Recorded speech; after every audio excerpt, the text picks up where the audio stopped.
But I'm not scared of being the competition any more than you were when you lined up across from a superior team. Yeah, on paper, they're a better team. Right. They have all the assets and resources and we don't. But let us get on the line, boy, and see if that factors in. I guarantee you it won't. Wow. Keep it going, some pillage in the dark, blowing. Hold it down for the Bay, reppin' Oakland.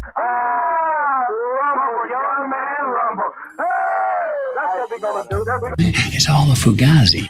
And you know the difference between me reading your papers now and me reading your papers 10 years ago is that now I know when I read it. 10 years ago, I didn't know when I read it. This is no matter. It's not on the elemental chart. It's not fucking real. Right? It didn't happen. It didn't happen. And I hate to seem like a petty individual for picking apart lies.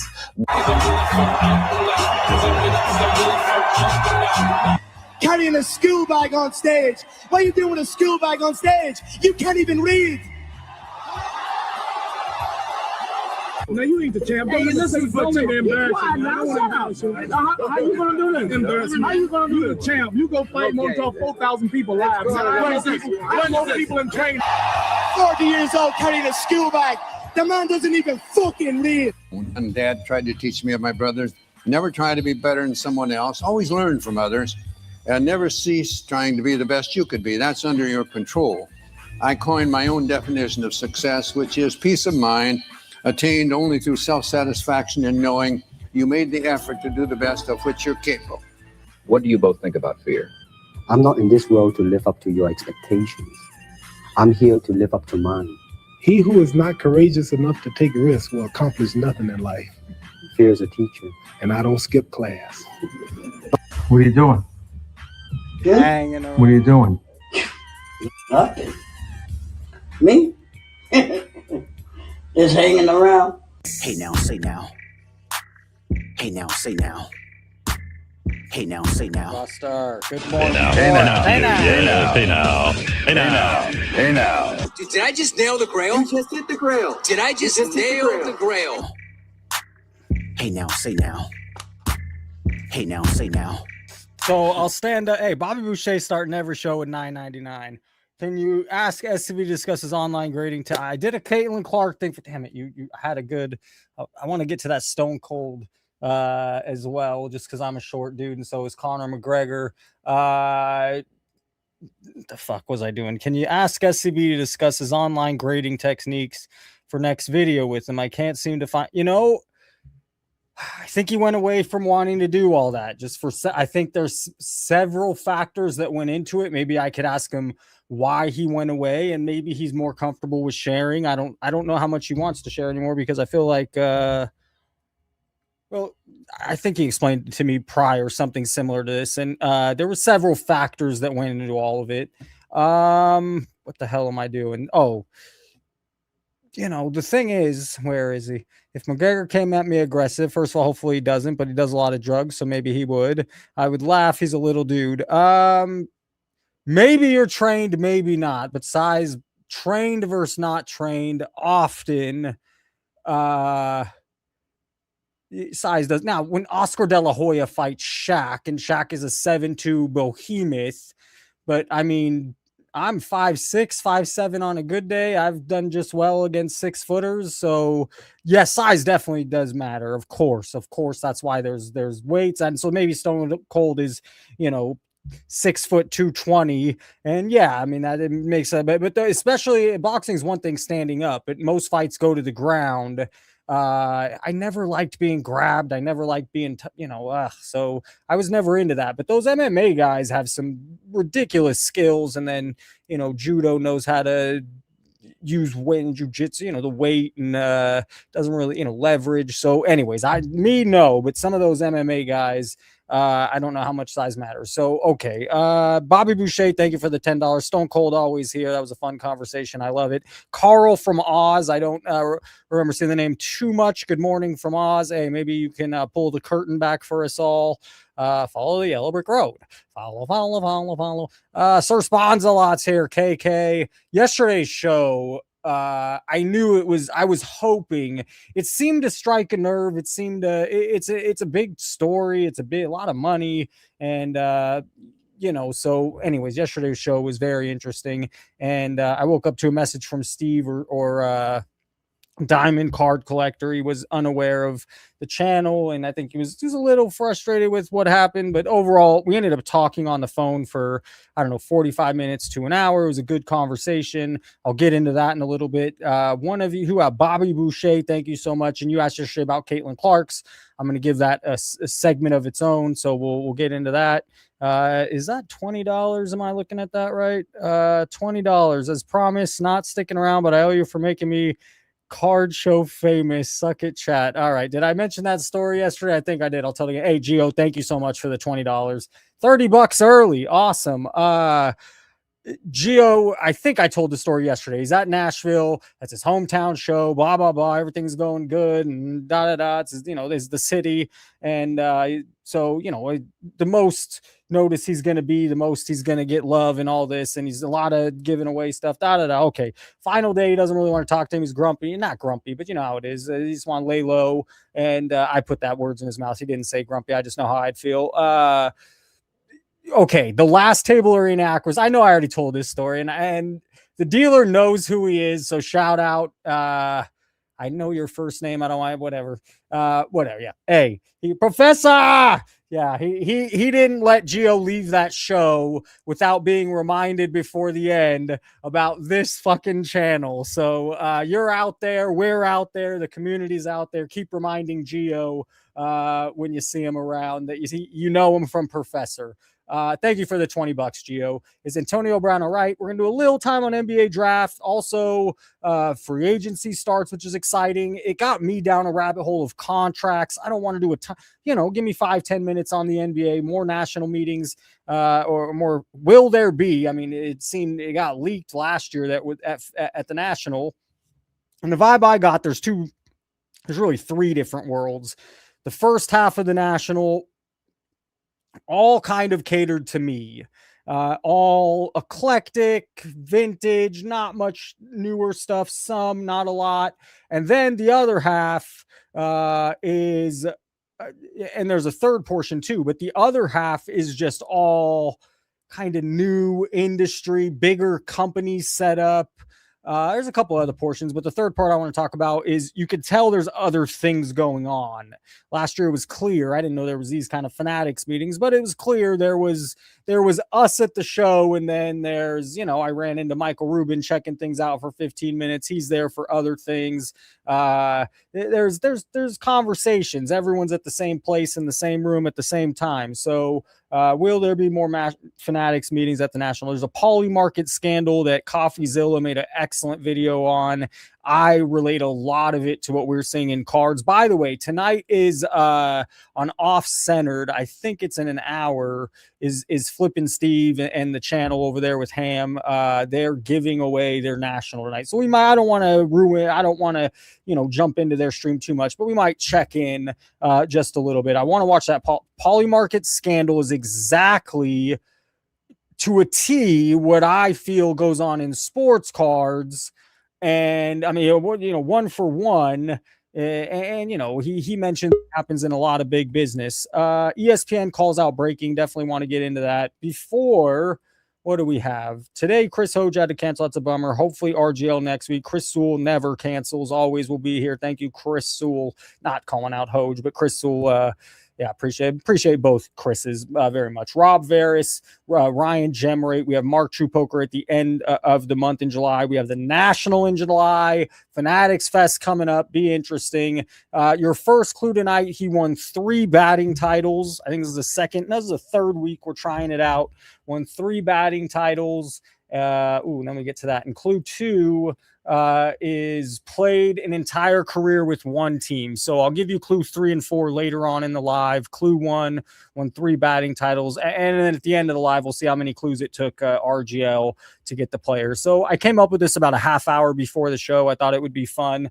We're midway through 2026. So this is not guests that I book per se. Most of these are all of them. AIH I do kind of somewhat book. But everyone else here just calls in. Awesome that we have that many people that do call in, and that, you know, numbers keep growing, it seems. So that's really good for the show. We all, you know, you guys voted that you want more call-ins. Look what yesterday was, just such a good damn show with all the takes. And now I will get to Steve, because Steve, who's, you know, diamond card collector, yeah, some of us were pretty. I'll get to. Give me 5. Yeah, we'll get to that in just a couple slides. So tonight, what I would, in an ideal world, the first hour of the show, we do Group A. The second hour of the show, we do Group B. Blue Red, I've been on 8 minutes, 10 minutes. You got to give me a minute. Yeah, boy. I love Blue Red to death, but it's just, and I love that you keep calling back, but it's so early. Just, you know, come on. So Group A, McPigs. I know you want to talk draft. We'll get into the draft. We'll get into the NBA later. AIH and my cam right now. It's a bit of a popularity contest, a little, you know, and friends and this, but more people that vote, the more true the vote. Group B is Ziggy, Ultimate Victory, and Greg Likes Cats, Ultimate Victory, and Kahana. Oh, that was. I just love that they didn't get. And it was great. We'll get into all that. Group C, Dave Snyder, Charles and the Firm, and Group D, Blue Red, Richie Japan, and JAEW breaks. And then we'll have Group A winner versus Group B, Group C versus Group D in a final championship. So tonight, or at least of right now, McPigskin, AIH, and Ham. Check in every week on crude oil. Oil is almost, now I'll show you why, but oil is, and you probably already know why, but, or maybe you do, oil is almost as what it was this time last year. So is the big, huge spike we saw even last week, it was $81. I mean, it just done nothing but fall. And you know, you probably are, you know, this is our reserves. We reserve barrels of oil for, you know, strategic purposes in times of need, blah, blah, blah. And, you know, it's easier if I just show you because the chart's really good. So here's 1985. We start building and building and building, and we don't need to touch it. Our, you know, that shows some, okay, our country's doing not too bad, right? We haven't had to dip into it too much. COVID happens, and I don't want to blame left, right. Everyone's going to make it so political. In my opinion, whatever. They're all playing the same game. The world's owned by other people. They're all keeping us distracted. I don't know. So anyways, around COVID, oh man, you know, it doesn't, so both parties are in office at this point, as you see us dip into the reserves, and this way they don't have to hire gas prices, right? And then, okay, before the war here and now, since the war just tanked. And so at what point can we stop dipping into these? But that's the reason you're seeing, you know, oil not absolutely go skyrocketing. And hopefully maybe I'm not into the current exact news on the war, if the strait is open, but I'm pretty sure it's not. You could correct me. NBA draft coming in a minute. I know. Okay, let's get off this. Jesus Christ. S&P 500, 7,300. Okay, I'm over it. I don't even want to. The collision in August. Chris Sewell will be back. I'll be back working on the guests. I have some guests booked, and I don't know the date, and we'll do it after the National. All right. I talked to Steve, Diamond Card Collector, for close to an hour today. Let's just read what I have to say, because it's just easiest this way. He wants to come on in the near future. He's definitely a bit shook over the past week. He didn't expect to see Bruce last week or hear all the public opinions, and some of you went pretty hard at him yesterday. Hold on. I got $10 from Boucher leading it off. I got $20 from Gio, who knew. Crazy. He could do Gio out of nowhere. Blasphemous hates it. And then Jamie for $100. My goodness. Gentlemen, keeping it alive, keeping the dream funded and alive. Thank you, gentlemen, very much. So he definitely seemed shook. Little all over the place. He didn't expect Jamie. Thank you so much. My goodness. Come on, Gio. Where's the suck at Gio? Anybody? Gio, thank you so much. He didn't expect to see Bruce last week or hear all the public opinions. Jamie for $100. Sorry, I can't get over it. And some of you went pretty hard at him yesterday. He did say to me today on the phone, he did contact the FBI. He has been, you know, almost pretty much in the beginning, and which makes sense. He said it's also difficult to get updates from them. And Carl of Oz, who the new name I saw, maybe been around. I'd love to get you on. Give me just a minute. He also said he has a legal case in process and expects at some point to win the case. So his frustration was he thought there was almost from all parties. Some of us made good points, but at some point, almost everybody, you know, said things that just were incorrect. So this is at least coming from Steve. And so at some point, he also says the legal case in process. Okay, finally, with more digging and many DMs, through other people. Yes, you can wire large amounts of money overseas through apps and this, especially after doing it multiple times, multiple time business. But I also asked Steven, he said the 100,000, or at least I could, I only asked for that. He said he did go to the bank. And I didn't ask details further than that. And Steve also knows he could have done a better job at presenting what he believes to be kind of like a slam dunk here. He knows he could have, has visuals and things like this and keep it sharper. And so we're hoping to have him on in the near future so he can clear up any misconceptions and show documents proving his point. So I do look forward to that. Dude has 4 kids. I think he would love to hop on tonight, but you got 4 kids. You're a busy guy. What else do we have before I get to this, which I think is, so my question to you is, with all the, I asked RGL with all the crazy prices, we can save that for later. I have a new caller below. That's always fun. So let's give me 1 second and I'll throw, do I not have, all right, we'll just do that. And then 2 seconds, 2 of us on with the screen. Carl from Oz. I'm looking forward to it. How you doing, sir? Good morning. Hey. Morning. Where are you calling from? Where's Oz? I'm in Melbourne, which is the capital of the state of Victoria, and it's what time is it? It's 10:15 in the morning here tomorrow. Good morning tomorrow. Wow, crazy. All right. I just wanted to chime in on this. The missing $500,000 item. Please. I watched that all play out live a few days ago. And it was like a train wreck. I mean, can anyone really believe that someone would not personally hand over $500,000? I mean, I'd fly from this side of the world to pick up an item like that. I wouldn't entrust it to the internet or a wire service or anything. It's crazy, just lunatic crazy. I don't understand it. He said he got caught up, and it's his. I'm not hearing you. That's a bummer. I don't know. We'll try to get him to hear us. His response to that was kind of, that's just how it's done in the high end, and you can make of that what you will. But he was just saying there has been times where, high end, he lives in this high end market where it's more common than we all think. And you can make of that what you will. And hopefully we get Carl getting, who else? Orlando had that problem yesterday too. Yeah, it's a bummer. Yeah, I'm not sure why, my friend. So I'm not sure. Let's see. Happened. I don't think that helps. I knocked you off and on, but I'm not sure that's going to help. Or... You might need headphones. I don't know. Yeah, I know you can't hear us. This is interesting. I don't know. He made, I'm glad he wanted to chime in. And the other thing I mentioned to Steve is that, and he understood, it's a big story. He even mentioned, like, is it the biggest? I think I'm going to have to go because I'm losing you guys. Maybe go and come back. I don't know. Sorry We'll see. about that. I don't know if that's all right. Maybe you can come and go and tell him in chat, try. I don't know how if Orlando's here tonight. And normally, and I was, I'm so glad you guys all called yesterday. I hear you both. I heard him as well. Yesterday, so I don't know for some, but what did I want to say? So Steve, yeah, he does realize it's a big deal. He even mentioned it's like, maybe is it the highest in publicly like theft that's come out. And,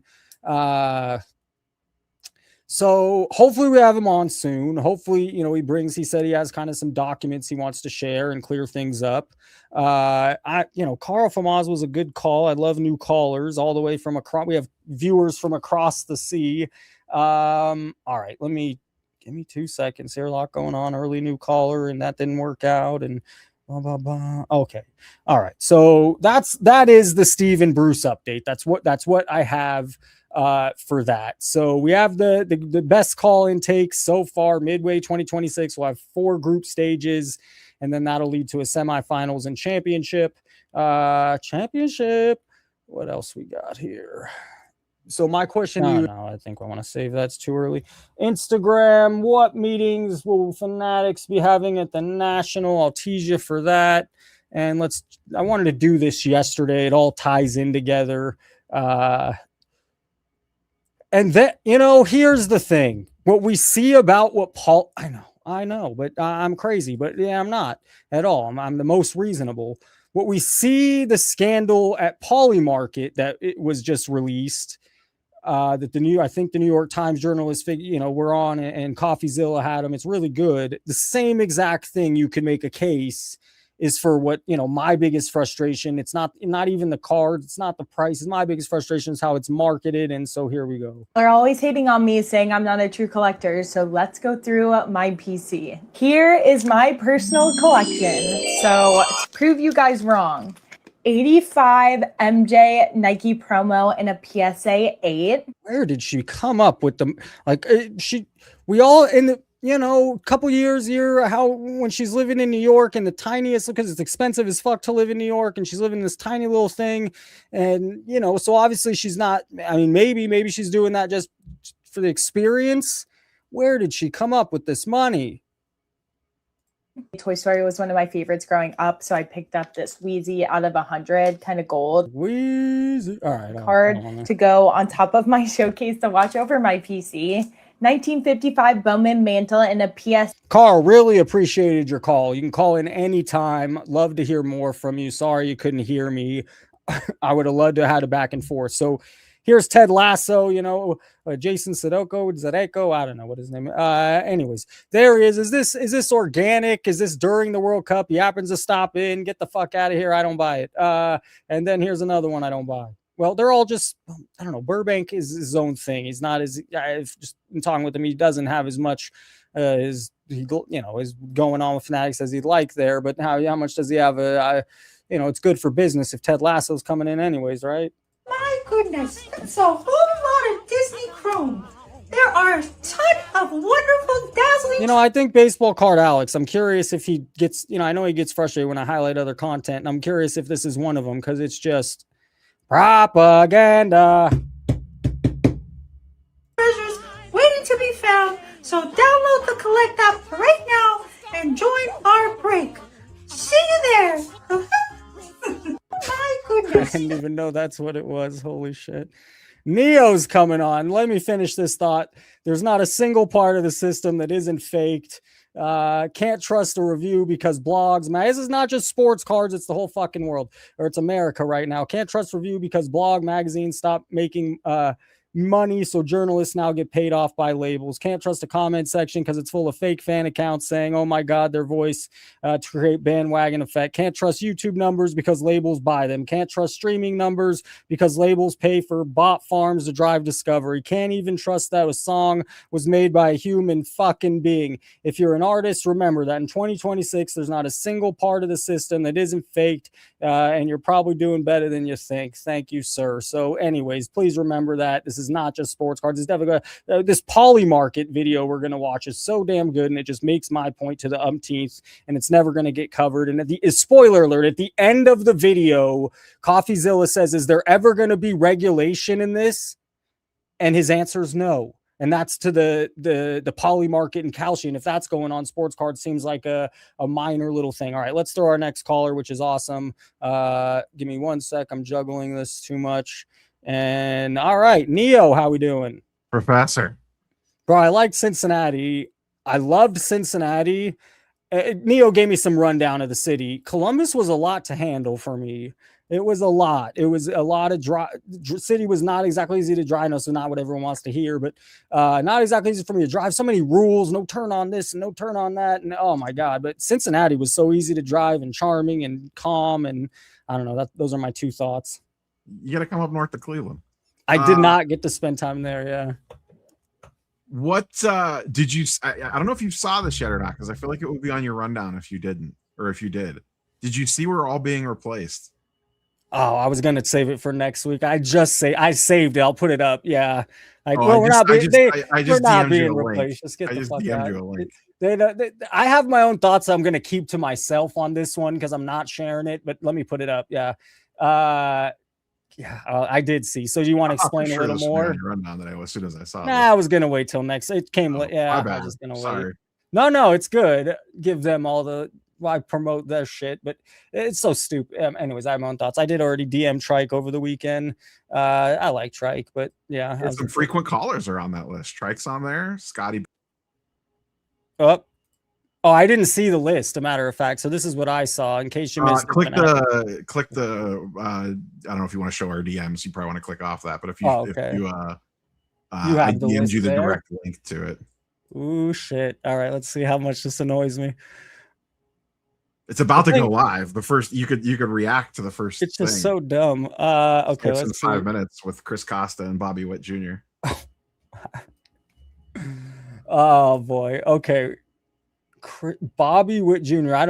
Okay, hold on. Let me just. Chris Costa's the guy that runs Card Vault with Tom Brady. Some of these people I don't know. Okay, all right. So Adam Gray, Jeremy Lee, Mojo. I never took that second meeting. I'm not saying this is ever what it would have been about. Jeremy Lee, Mojo, nor would I have took it. I don't know. Are some of these people breakers? I don't know who all these people are. I mean, Mojo Breaks is a breaking company that's separate. Oh, Jeremy Lee got a lot of shows. Jeremy Lee's all over it. Which good for Jeremy Lee. I like Jeremy. But I saw 24. So it's not 24. It's just 24 shows, not 24. This is not the complete list, I don't believe. This is just like what's in the pipeline so far. Can you guys see this? Yeah. But yeah, Spitballing's on there. My Spitballing boys are on there.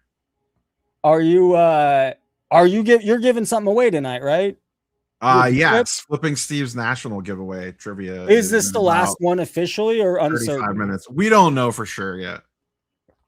But it's Steve's baby. If it's whatever he wants to do with it, we'll support him fully. Is Flipping Steve going to continue on your show, even though he's kind of done with the channel?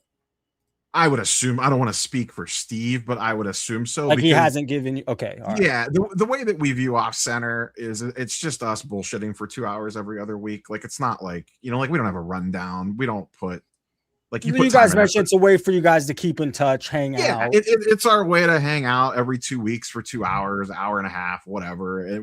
With the the premise of collectibles is the center. Tonight's always okay. So no, I mean I don't watch a ton of Off Center, but the one time a year I do tune in and the numbers do well is the giveaway. It's a big deal. It's really cool actually, and I understand stopping it, but it does it sucks if it stops.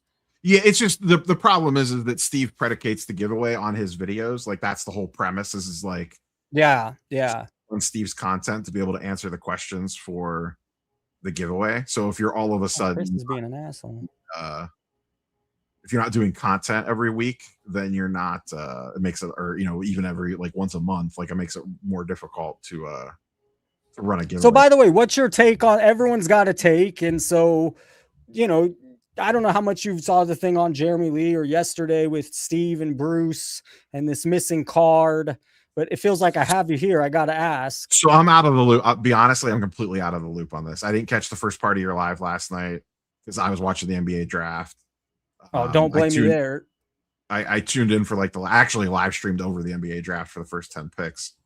And then I tuned into yours late, like the last half an hour, I think. So I missed a large majority of it, and I didn't see the Jeremy Lee stuff. So I don't really know enough of the details to be able to formulate a direct opinion on it. And there's a lot of it seems like it seems like there's a lot of you really got to kind of be living it to have a fair take on it, and I don't want to just fire from the hip. Is there anything from the draft that stood out to you that you really liked, didn't like, thought was bad, good?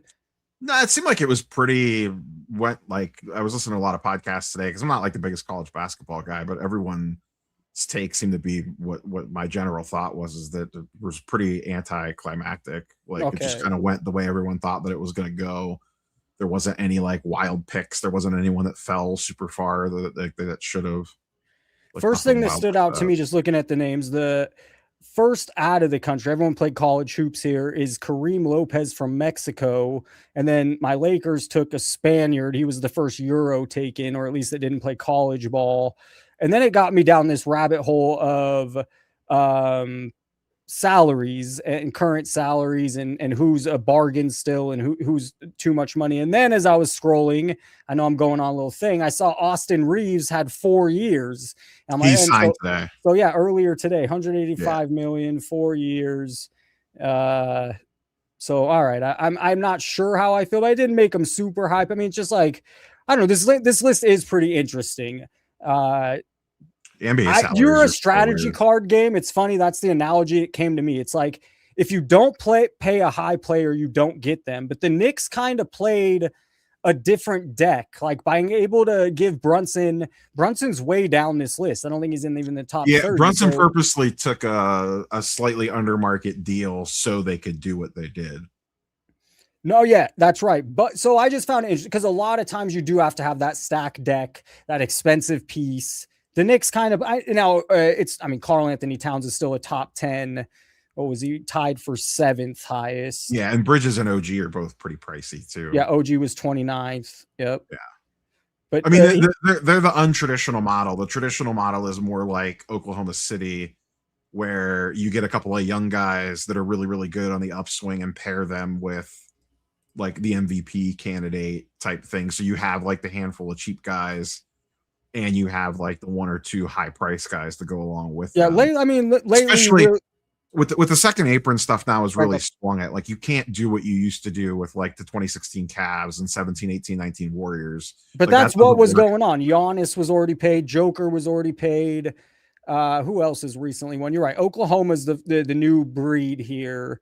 And it makes sense because that's how it works in the NFL, where if you can win on a quarterback friendly deal because you can hire, but I don't understand. These players just want the extra 10 mil. And who am I? I mean, of course, 10 million is a lot of money, but it's like, man, you could build a better squad and have a better chance at winning by taking a little of a deal. And let me throw Frank on it. They need that max contract for shout out to Brunson because it worked. The one that was crazy was freaking Trae Young. Oh, that huge deal. Trae Young got $40 million. They should put his agent in the Hall of Fame. Frank, what's up? When's Neo going to bring up penny sleeves? When are we going to start talking about penny sleeves, Neo? Oh, that's been his troll, troll mantle for the last couple of days. I used the enjoyed penny sleeves in my ad read on today's video. Without Neo, there's no video. So shout out to Neo. But he's making fun of your penny sleeve take with I didn't make fun of it. I just said I heard that the price of penny sleeves is in the news, and I just wanted to point out that the channel sponsor, the penny sleever, is at $1.99 for a pack of penny sleeves. Oh man! I will say though, Prof, have you checked don't check you'll listen. Make sure you're sitting down. But penny sleeves are like $3.75 on Amazon.com. Oh, but who the fuck buys that? And there's a I know, I'm just joking. I know. No. I have seen penny sleeves at $2, and when I find them at $1, I normally stock up because you don't always see them at $1. But $2.34, and then it's a little high. And then when I got to the other shop and saw, I was fucking right, it is high. So I just pointed it out, and that's all. And maybe it's it was a lot of drama penny, over some extra 40 cents for penny sleeves. Wouldn't it make, like, I don't know, for me, as the collector I am, I'm going to go to the shop that has the cheaper penny sleeve just because that's how I don't know. I'm a consumer like that. My mind just went to like, if we're freaking out about penny sleeves. I wasn't freaking out. Not you. I meant like in general, like the comment section than you, but just like I knew it was going to happen. The penny sleeves are too expensive. I think we've lost the plot. Fair. Yes. It's YouTube. Come on, man. We obsess about. So what do I need to see at Burbank? I need to see their penny sleeve prices as well. What else do I need to pay attention to? I expect you to check penny sleeve prices at everything that you walk into. I want to see. I want to see videos at Walmart. When you walk the National, I want to see footage of every person selling a penny sleeve and what they're charging. The National, for too it. Much going on. Not much to report from a card shop. I want an Instagram chart breaking down prices of penny sleeves per state. Like what's Card Vault? What's the over under of their penny sleeves? They'll make Ryan look like he's giving them away. Oh, more? You think more? You know what? If I'm over by Card Vault in NYC during Fanatics Fest, I will pop in. Yes, because there's one here in town, so I'll have both. Let's do that. Please do that. Yes. So we usually go out to eat at a restaurant over by Card Vault by Tom Brady. So I'll try to pop in there and check prices. Do you think I know people don't want to hear this, but do you think my analysis of Columbus being a lot going on and Cincinnati being a little more chilled, is that just me, or I haven't spent a ton of time in Cincy, so I can't like give an in-depth analysis on Cincinnati. Columbus, there is a lot going on. I think most people from major metropolitan areas outside of Ohio would probably think that Columbus is just like whatever, you know what I mean? I'm surprised you say that living in Vegas, because to me, Vegas is the ultimate, like a ton of shit. going on, Vegas just has bigger roads, and it just, I'm not used to the smaller roads and the and the a lot of different Vegas is just on a grid. It's a semi-easy city to outside of the strip. The strip is nuts. Outside of the strip, it's a very easy city to drive. Chat says penny sleeves are $199 at Card Vault in Chicago. All right, there it is. So there's our first metric. If you don't nail a supply sponsorship off the back of this, I don't know what you're doing with your life. That's funny. That's actually a goal of mine next week, is to be contacting some supply shops. Yeah. Neo, let's see that. Let's see that comic. I know it's right by your mic. Come on, man. It's Neo actually right there. It's right there. Oh, there it is. What happened, Frank? Neo doesn't know that I nailed the Grail. He nailed the Grail. What'd he get? Is it the Spider-Man first edition or something I'm looking at? First appearance of Spider-Man. Damn, all right. Congrats. Yeah, that's the most money I've ever spent on anything outside of a car or a house. Cashed in all his Pokemon wax. How many do you have a big comic collection or no? Yeah, my comic collection is more expensive than my card collection, I think. Oh, but like a lot of, like, out of curiosity, like cheap comics as well, just because you're a comic nerd, or no? No, I did, like, when I was growing up. Now in my advanced years, I concentrate just on like graded grails, basically. Frank, I want to get back to the board here. You guys want to throw anything else out there? That's first Spider-Man, first. That's all I got. Punisher. Oh, Frank, what is your take? Wait, hold on. Before we get rid of you, what's your take on the whole Bruce and Steve situation? Do you want to get into that right now? Come on, everyone's theory on consumer creep and like yes, what motivates. I think Neo definitely wants to hear it. Yes.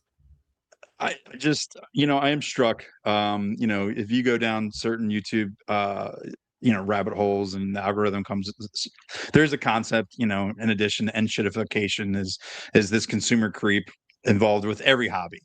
It's the built-in mechanism that basically motivates you to kind of keep on leveling up. So if it's motorcycles, you're trying to get the better motorcycle. What happens in cars all the time, and obviously it's in the hobby. No shade. So convincing people that keep on collecting to just keep on leveling up to the point that they're at a point of desperation to go after a 101 nebula from not even a rookie year, and just trying to have that elite collection. So I'm very struck by that when I was listening to everything, like what motivated him to go to such great lengths to get that card and to compromise so much of the process that he probably already had. That's what struck me last night. I mean, obviously there's been lots of great takes as to the lunacy of everything else involving it, but the other aspect is, and we also talked about this, was you were the only one ever to discuss this guy's social media posts, which has always been super intriguing to me, as to one of these millionaires that went down the road and spent hundreds of thousands, if not millions of dollars on cards. And then, at the end of the rabbit hole found out, whoa, this isn't what it's cracked up to be. There's not, this isn't what I expected at the end of it all. But he misses it. He wants like to, he still wants to be, his take is he doesn't want a couple bad experiences or bad eggs ruin it. He wants to kind of come back now. Well, I mean, because there's great parts of the hobby. There's really, really fun parts of the hobby. There is that hunt, like obviously a 101 from, the Prism set. I know a lot of people are excited thinking about Panini nostalgia and 10 years from now, not seeing these types of cards anymore, maybe even making them even more rare. And but he misses the fun where there's the camaraderie. It helps introverts talk about common likes, different themes of sports. I mean, to me, sports is the last bastion of really good entertainment, and obviously in my world, sports cards are very intertwined as far as that's concerned. So of course he misses parts of it, but at the same time, to bring it full circle as far as the point I'm trying to make as it relates to all that, is that the hobby is so enjoyable at the lower levels, and that's what's important about this show, to kind of illustrate that people do mix up what's great about this hobby with that creep of spending more and more on these things, the kaijus now, the different case hits, and it's really easy to get caught up. Man, these prices, we had this conversation. We had this conversation where it's also easy to get caught up in cards because you're completing a collection, or you have certain things you're after, and it only comes, some of these cards out of 50, out of 25, out of 1 are only going to come available once in a blue moon, so it's easy to get a little lost in it on top of this consumer creep you're talking about. I think it also feels weird to go like to just step backwards. If you're like, oh, I like to collect these, say like these cards that are usually priced around a couple of $100, and that's kind of your lane that you stay in. Eventually you get bored of that and you're like, well, let me go up to these like $300 or $400 ones. And then you kind of sit there for a while. And then it almost feels weird to go back and be like, let me go dig through a dollar box. You know, like there's this constant, like, I need to like step it up. I need to level it up. Like I need to get the next best thing. I don't need to go backwards and get the cheaper thing, even though the cheaper thing might be cooler and better. It might be more your collector core. That's right. You feel that drive to like, no, I got to one up it. Like I can't buy the silver prism anymore. I got to buy the prism out of $4.99, or I got to buy the one out of 50 or the one out of 25. And it gets more expensive as you go up that ladder. Geo's burner. The fuck is this? A California? Yeah, we got one more minute and then I'm gonna go, and then I'm going to all this shit I got prepared. Frank, any last comments on your consumer? That's all I got. All right, I know you're trying to make good content. No, and the other stuff, yeah. We already got. One more thing to Frank, real quick. I think one good thing you nailed on there too was the hunt, like that chase. I love the hunt, the quest for whatever it is that you're looking for.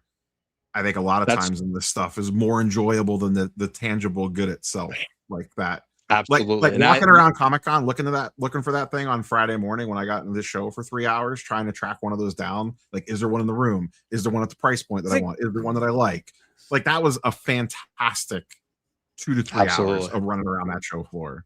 Oh, super fun. Super fun finding the hunt. The hunt is the best. But Ziggy, here you're you know, do people collect silver to just a coin to just trade it the next? No, people hold on to silver to hold on to silver. People hold on to gold to hold on to gold. So the thought of a certain card, and some people probably have done really well if you held that card between 2017 to 2021, or bought again in 2023 to 2026. So, you know, yeah, there is other ways, but not everyone wants to do the hustle. Not everyone wants it. Takes effort to constantly be pushing. So some people, their way of participating in collecting or investing is to hold stuff, just like they do with silver or gold. I don't know. That's not that hard to, sorry, Ziggy, but I don't think it's a hard concept to grasp. I mean, we all have a little hoarder in us. Like, you have to. Oh yeah. When it comes to cards, I do almost nothing else. But when it comes to cards, I have cards since I'm 8 years. You know, I know. I went through. I talked about it in a video this week. Like, I went with Fanatics Fest coming up, the National coming up, and having just purchased that, I went through every one of my card case. Like, I have 3 card cases that most of my better singles sit in. I went through every single case this week for the first time in like a while, like actually flipping through, touching every single card, and pulled out like all the stuff. I'm like, this hasn't been out of this case in a year. What am I still doing with this? Like, if it doesn't rotate through my desk every so often, or if I don't doesn't spark joy anymore, like, what am I doing? And I filled up a whole case to take with me to a larger show this week to sell stuff.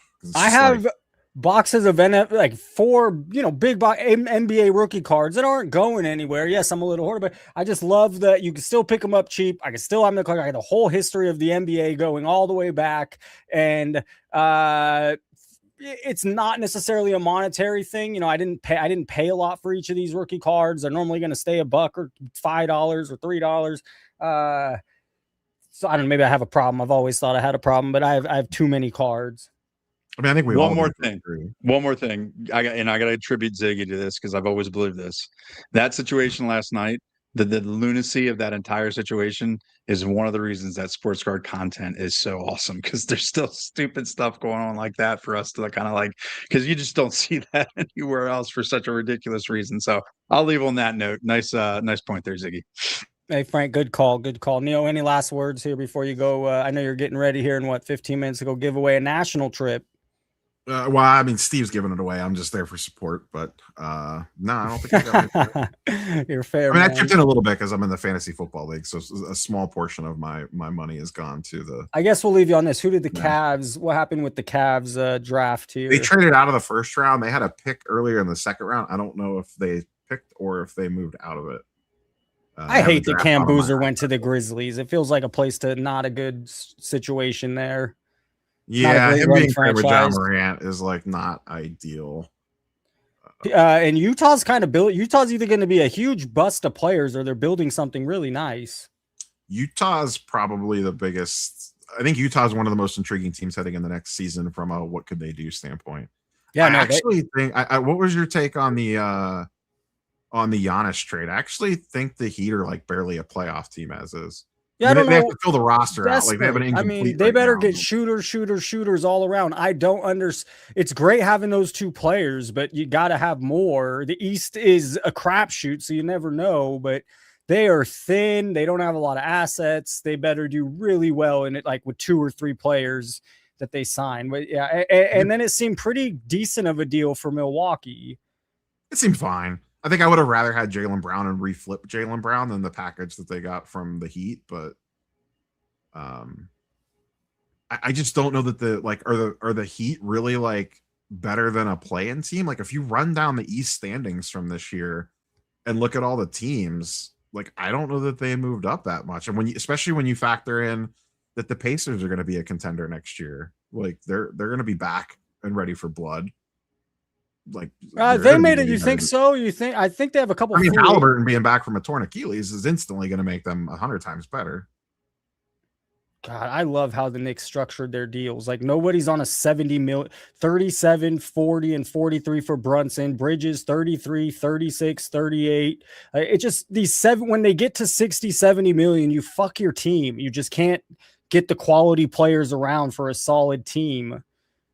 It's a problem the Cavs are going to have because they're up again. I mean, they're deep into the second apron right now. They're so like the new apron rules really penalize these expensive teams.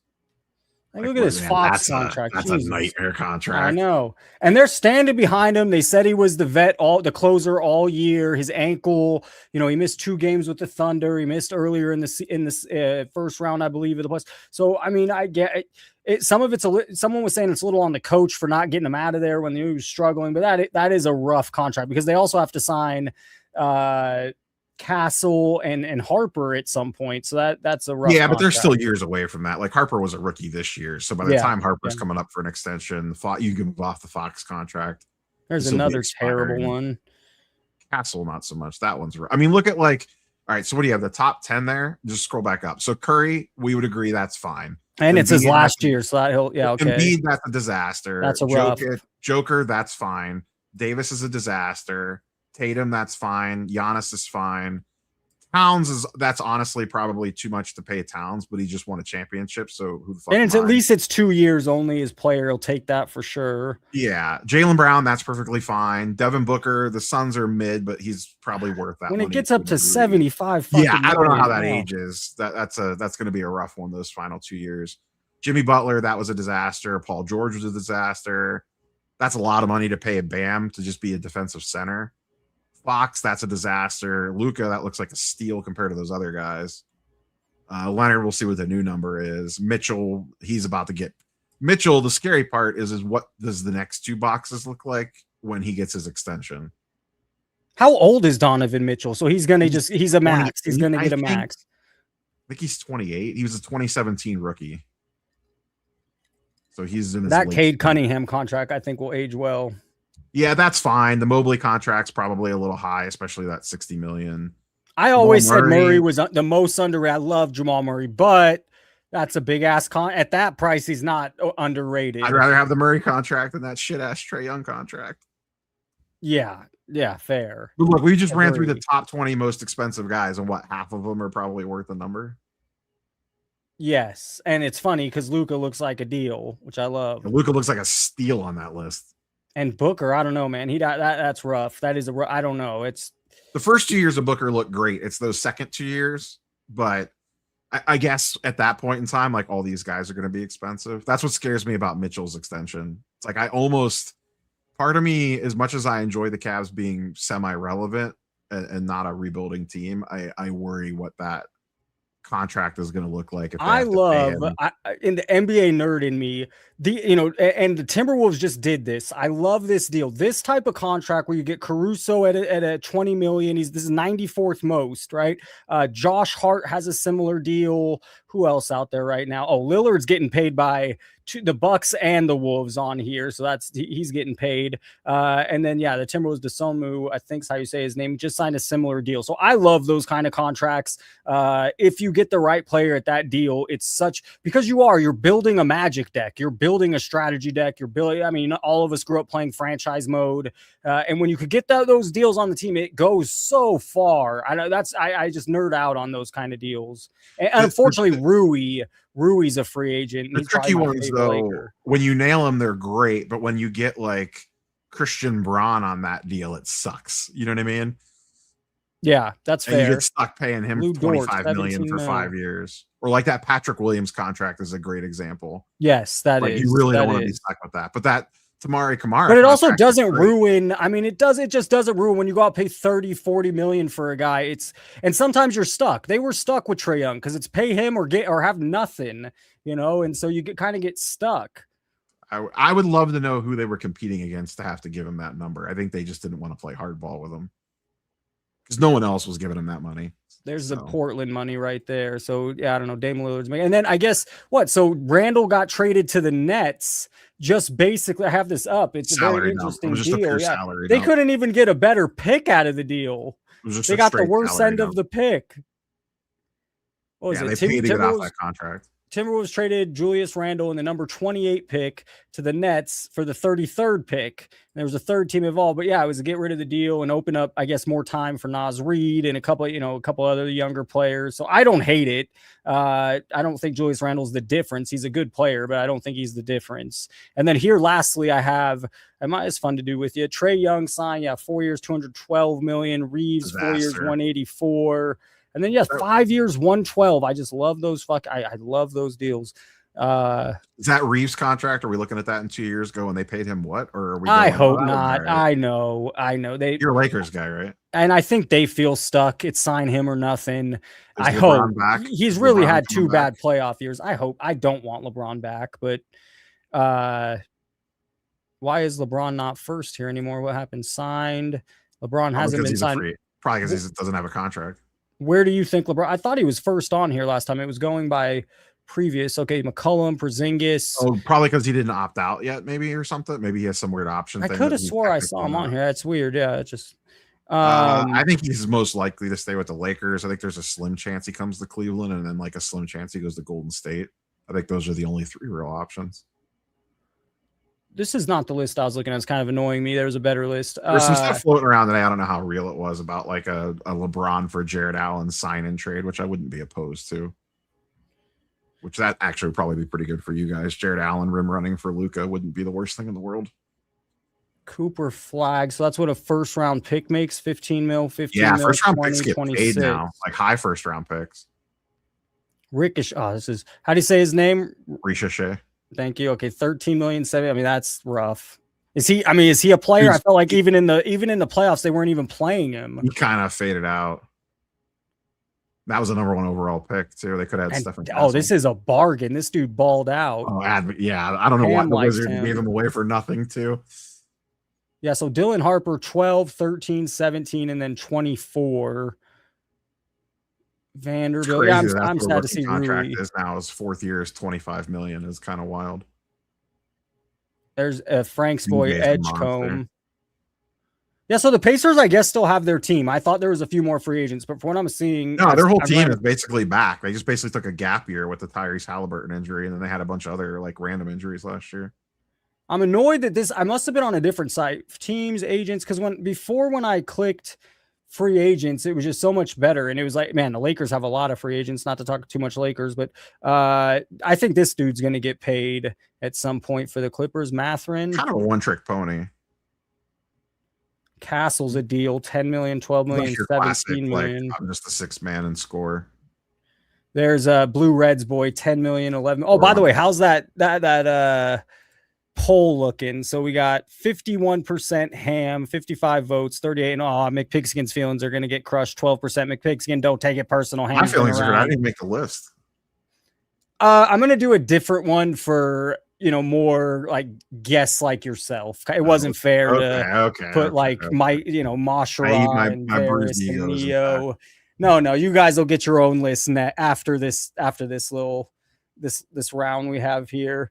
Let's see. All right, I got to run, Prof. Off Hey, to Neo, the- thank you for to the calling trip to the in. national way.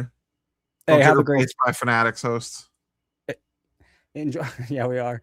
All right, Neo, have a great night. Hope Thanks Mike for checks calling if in. Penny sleeps. We'll give a little time right away to Snyder. Snyder, how we doing from the bunker?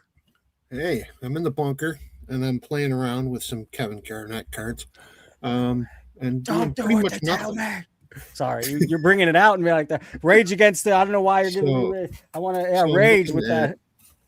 So I'm looking at should we drop a bomb or should we just kind of tease a little? Well, I don't know what you're talking about. So if you're talking about what I think you're talking about, I'd prefer a tease. But all right, let's tease this. Hey, Mr. Golden, check your NDAs and be careful. Other than that, we'll leave that there. I told Lee, I love the guy as a nerd in the hobby, but that dude is smart as freaking shit, dude. So I will give him that. He is. I do. What? I don't agree with some of his stuff, but I do think Jeremy's pretty smart. The meatloaf. There. Is that a No, referee shirt? I think he's smart like a freaking fox, man. And he makes me nervous. That dude's got something up his I'm sleeves. nervous. Don't you? I mean, come on. He's just making money. I'm not nervous, but just making Oh, money. I'm not nervous. I just think he's got a deal. Something's going on there. That Like guy's I've got talked to a lot of, he's been pretty upfront with almost everything I've ever. We had before we ever came on air, before we ever really talked. I met them for almost 2 hours on stream. We had a good conversation. I don't know. He's pretty. I do think he's smart, but I do think his intentions are, let's get some money. Yeah, he's. all right, I'm it's not okay. saying he's a bad guy. I'm just saying I love the nerd of him, and I think he's a lot smarter than he leads on.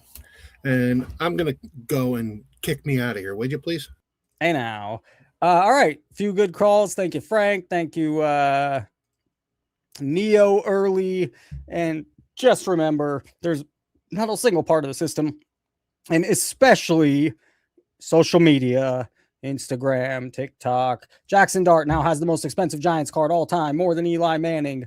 I wasn't even going to say this. I fucked up last night. I don't know what got it. I was exhausted from travel and making decisions and blah, blah. Last night I'm scrolling eBay.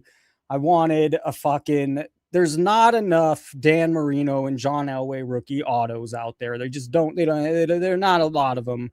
And so if I started with Marino and you used to get him 300-400 all day, cheapest one was 600-700. So I moved to Elway and all right. And then I moved to Peyton Manning.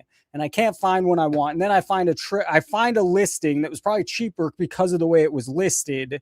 But it was a Peyton Manning auto rookie, an Eli Manning auto rookie, and an Archie Manning auto rookie. All three of them, $600. And so I fucking spent the $600. Everyone talks to me. I hear good and I hear bad about the PSA vault. So, this wasn't the plan, but I decided, hey, let's see for myself. So I sent the 3 cards to the vault and we'll see for myself. I'm going to try to get one back because what I hear a pain in the ass is to get it from the vault. So the one, I prefer to keep all 3, but I think I got a good deal. Normally I don't spend like that. And I went down a rabbit hole and I like my $600 purchase of an Eli auto rookie, a Peyton auto rookie, both proven Super Bowl winners, legends, Monday Night Football. I love their telecast. It's one of the only things I watch all day Sunday Red Zone. And then if that telecast, and sometimes I'll mute Monday Night Football. I don't need to hear them. But if that telecast is on, oh man, just, you don't get expert, shit like that. So anyways, and Archie Manning for $600, but for $105,000, you can get this Jackson Dart propaganda. Here's another propaganda. Oh my God, Barbie, Jody Benson signed this. Holy shit. We got to promote it. We got to pull it. Is this not going to work? All right. Oh my God, it's amazing. And then the WWE is open to hosting a White House event. What do you know? Oh my God, Saudi Arabia, the White House. What does it matter? It's annoying. It's frustrating. And then someone says, pray for Antonio Brown. I didn't get to this yesterday. I mean, he's older than me. He's living his life, living a fun life.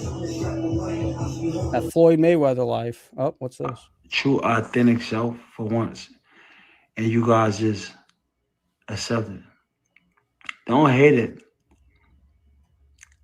Can you accept me for me? Or you want me to be fake? Dang, he is.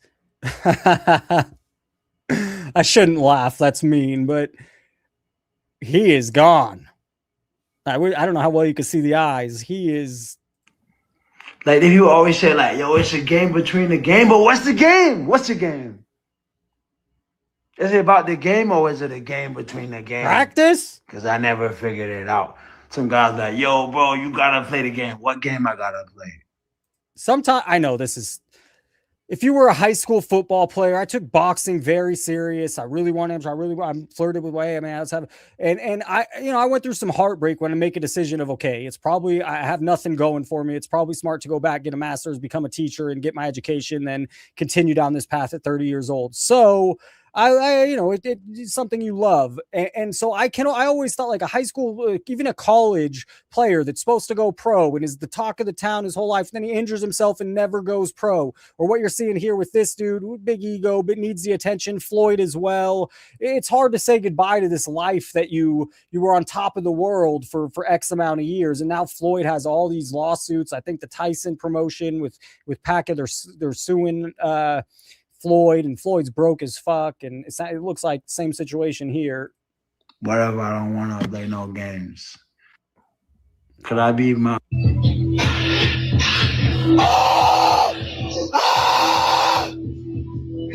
I feel bad laughing, but it's funny as shit.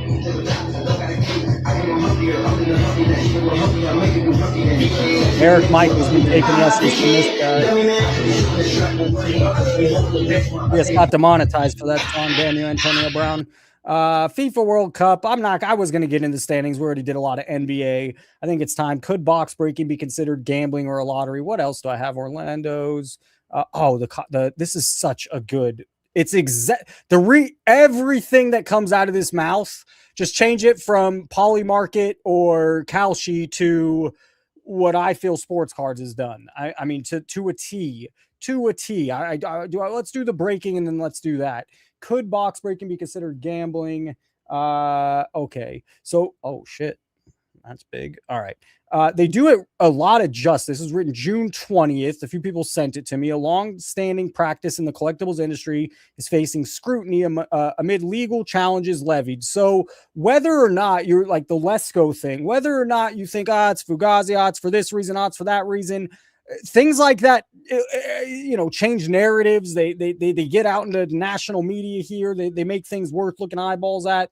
Two separate legal claims. And KK asked earlier, the Mike, the documentary and lawsuits, and he was in town playing at the World Series of Poker. I never met up with him, and I need to. He has not been back on, and he's been. I need to just ask him bluntly, like, what the fuck's going on? What's happening? When are we getting that doc? Two separate legal claims that breaking a practice in which sealed boxes of cards and really are open on a live stream. We already know this. Slots of individuals who purchase slots to claim pieces of the lot could be considered unlawful gambling schemes. They claim randomized box breaks are effectively unregulated game of chance. So, all right, who's to say there'll ever be traction to this? I know there's some people that think this is a joke and it's never and you hear it from CoffeeZilla. Does he think there's going to be right now? It's pretty fucking political and tied in, and money rules the world. And maybe the same thing's going on here where, we'll never see regulation. We know what box breaking is. We'll skip that. Well, what are the definitions of gambling and lotteries? According to Cornell Law School, gambling is defined as someone risking something of value like money based on chance outcome that is out of their control or influence, with the understanding they'll either gain or lose versus the initial wager. In the U.S., gambling is regulated at the state level, but as a general definition, gambling has three elements: a wager, a chance, and a prize, said University of California, Berkeley Law School lecturer Rick Every state that regulates or prohibits gambling has three elements. It doesn't matter how you dress it up. If those elements are present, it's gambling. The legal definition of a lottery varies a bit from gambling. According to Cornell, a lottery is an arrangement in which participants buy in with expectation that one participant or more, but not everyone, will receive something of higher value than they contributed. Additionally, winners are chosen at random via a game or via means. Okay.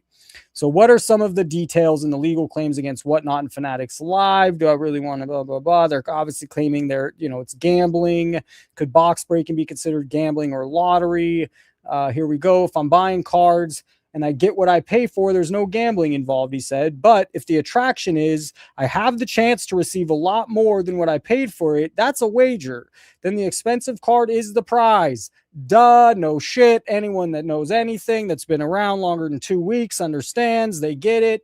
It's obvious. The law is just outdated and hasn't caught up to this. And will it ever? Who's to say? California-based attorney whose firm specializes in art and collectible losses. He advises clients to engage in breaking to make sure all buyers receive something in return. Otherwise, the arrangement could be considered a lottery. My problem with breaking is 85% of the people take a financial hit. Yes. I say that. I know Varys is one of the other people where they're, and some people, sometimes it's no one really makes any money where they're not getting anywhere close to what they put in. Oh shit. That's a Rob Varys quote on ESPN. That's hilarious. Rob going for it, putting in the dagger. A lot of times people involved in breaking are new to the hobby. These aren't seasoned people that have been in it for years. This guy did a good job. He talked to a lot of fucking people. Gamification. All right. So what policies do collectibles and social media companies have regarding breaking? Breaks occur on live streams across host sites, but many companies prohibit formats that be considered lotteries. What could this legal action mean for Whatnot or other companies? Yes, we want compensation for our clients. Let's go on. So I want breaking fixed. No, I'm with this interesting ESPN shouting it out. All right. Every single thought I've had for years on what's happening in social media and marketing with sports cards has been, reported on here. A huge Polymarket scandal, over 1 million views in 18 hours. CoffeeZilla has his main channel, CoffeeZilla, a second channel, which is absolutely huge, Voidzilla. This is definitely worth, we are going to watch this. It's exactly my thoughts. It's worth the listen. It goes on beyond Polymarket and it goes on beyond sports cards. It's almost become a corporate norm. And today I talked to 2 journalists who ran 2 massive investigations you'll hear about almost nowhere else. The Wall Street Journal, Politico, both talking about how Polymarket has been running I won't pause for a minute here because it's worth watching.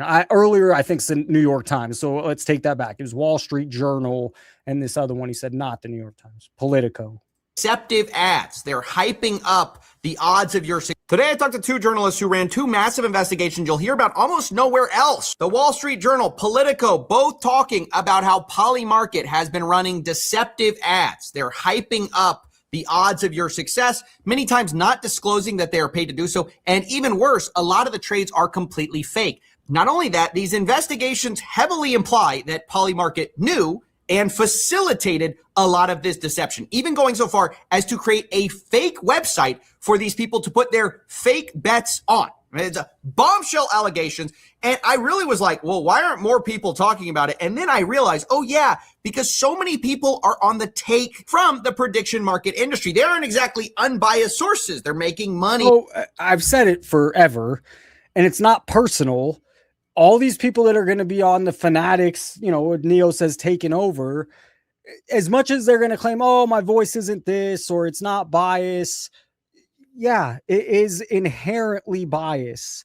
Neil, come on, you get paid from PSA or collectors. I get paid from Card Ladder. I like their site. By the way, over the week, a few of you, more than one that I respect and I find smart,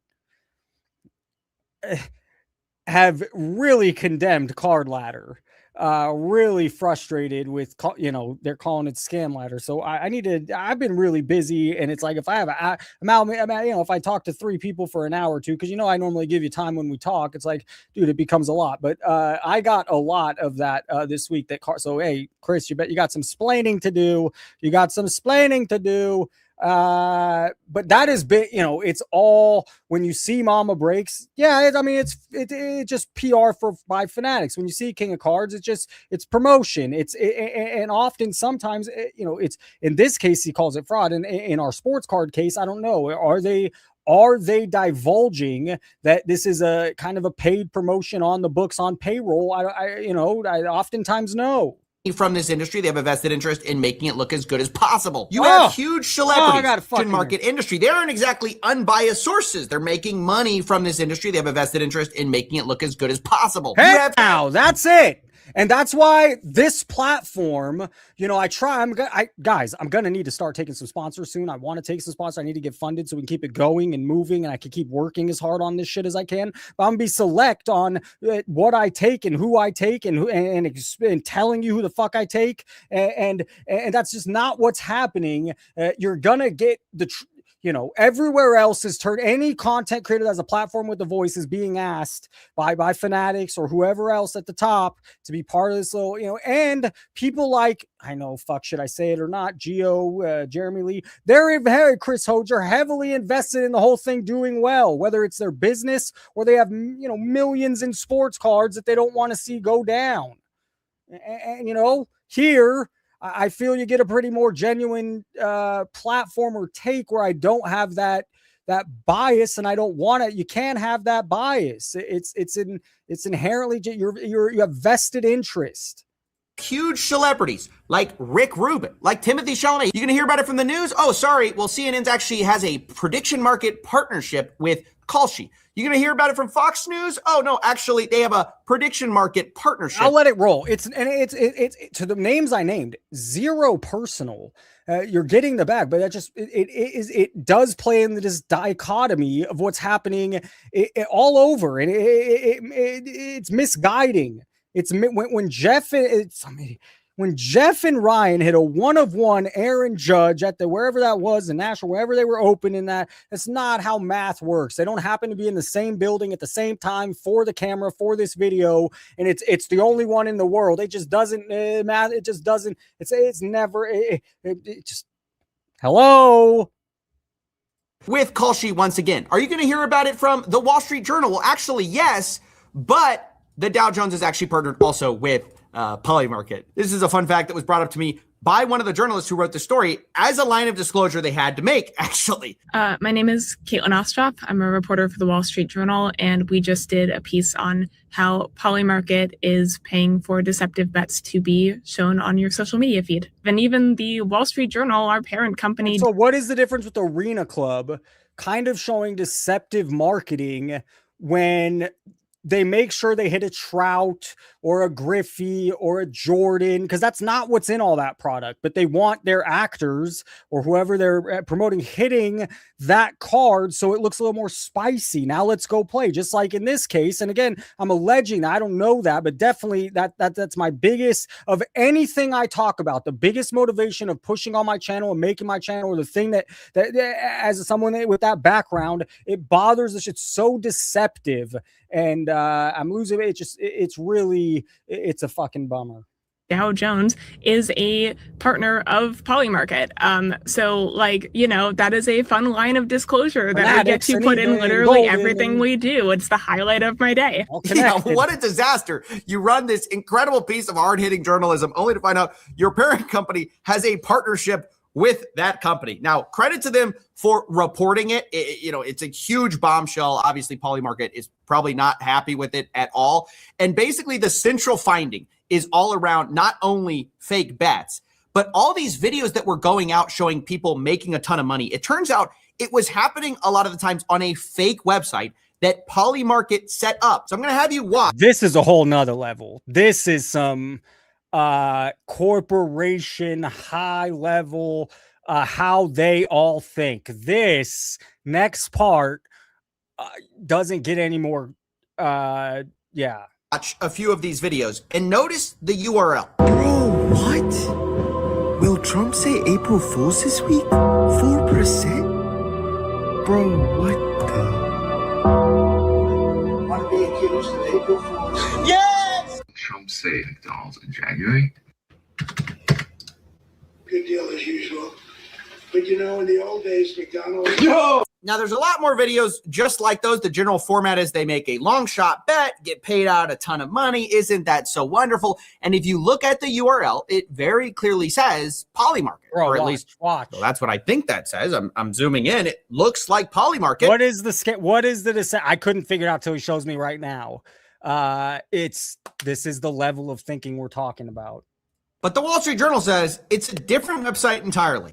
We have spoken to people who have told us that Polymarket created this website. That this website, Polymarket, was made by Polymarket. Wait, you said I didn't just have an aneurysm. I just heard Polymarket. What? This what is are you at least talking what about? we have called it. This is the so.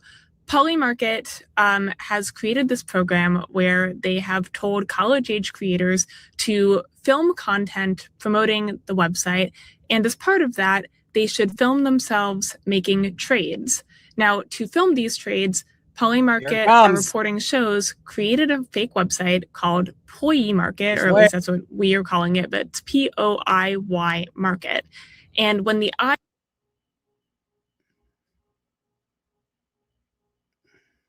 is capitalized, it looks exactly like the real thing in terms of the URL.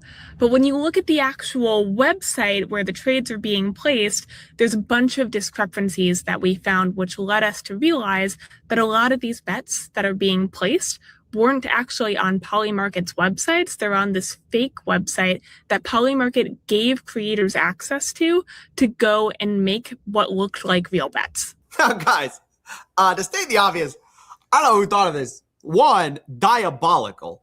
Two, I mean, dude, I cannot tell. I spelled, by the way, one with an I, one with an L, but I forgot which one I spelled with an L. And I literally looking at it right now, I just wrote this. I can't tell the difference between the two. Those are not the same URL.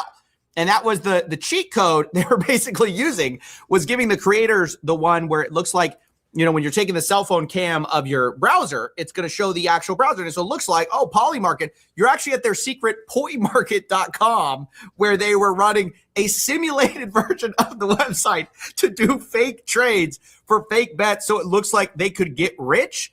You know, which is fraud, by the way. I mean, you know, that's my personal opinion. I mean, I don't think you can just deceive people into thinking, oh, that's a real product video when it's a complete fake. Oh, it's so easy to get rich. And again, Arena Club's one of the easiest ones. Courtyard, they pay even sometimes athletes, and of course the athlete does really well or on his first hit. Oh my god! And maybe the athlete doesn't have a clue, so it's pure excitement or it's honest reaction. They've definitely paid actors or Rome nailing the Grail on Rome, and you know, I don't believe it's just. It's just my own opinions, the way I see it. I don't believe it's just Arena Club. I think there's a lot of other big names in our industry that are doing the same fucking thing. And we've talked about it a lot. Like all these guys trading, look at all these college age people like you. Get in our app early, right? While you're young, while we can get you hooked into our platform. And actually, the truth of the financial impact of these trades is much different than what they tell you. Yeah, there was 118 bets that appeared like the person won in the video, and more than half of those would have lost in real life. And if you look at the amount that people were supposed to win, one that was paid out, if you replicated all of those trades, you would have lost $166,000. So it turns out if you actually did all these get rich quick bets that are looking like many times they're actually paying out on these social media videos, you'd actually be in over $100,000 of debt, which is, you know, more than a lot of colleges get you into, which is crazy because college is the big debt trap. And it turns out that these people who are trying to present this college side hustle are presenting you with an even worse debt trap. It's also, hey, why not spin up a gambling addiction while you're at it? And of course, the reason to spin up that gambling addiction, the possibility of great riches, was a farce. It was a smokescreen of advertising. Now, maybe you're thinking, look, hey, Steven, get real. This is what casinos do. And that's exactly the point. For a long time, for years now, the playbook of this industry, prediction markets, has been they're not casinos. They are event contracts. They're not gambling. They're hedging economic exposure. It's not a parlay. It's a combo, right? They have all these euphemisms for everything. But it turns out when you actually look under the hood, like they're doing all the same things, including, by the way, the marketing playbook, which, yes, has been fake bet slips, fake influencer winnings, influencers pretending, you know, they're making all this money. And then on the most dastardly side, even the platforms themselves getting involved with the deception, which appears to be what the Wall Street Journal is alleging here. Polymarket setting up this Polymarket itself. Now, maybe you're wondering, well, did they really know? You know, they actually made a statement saying, quote, they're committed to maintaining accurate, fair, and transparent markets. We are part of a rapidly growing industry and constantly evaluating ways to improve how we're engaging and earning the trust of our audience. The company says it plans to conduct a comprehensive audit of active promotional content. Guys, they're going to investigate themselves. But now's where we turn to the... Where have we seen that, I wonder? Politico story. I'm Maya Kaufman. I'm a reporter for Politico, and I wrote about how paid influencers are hyping Polymarket's odds. This was, once again, about a lot of so this is now the other... Politico also had a story on it. I just put the new vote out for Group B.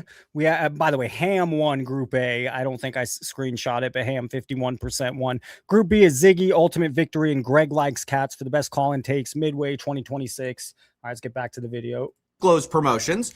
This time, instead of college students, it was a lot of like progressive and conservative commentators that they caught on the take, many times undisclosed promotions. But what's worse about this one is who's doing the paying.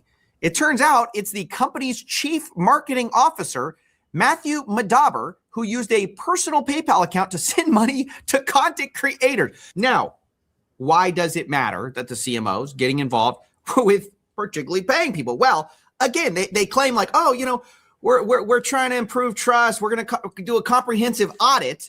Well, that all has to imply that they didn't know about this fake website, right? At the highest level, oh, this is just some rogue intern somewhere. So what does it look like when the CMO is involved?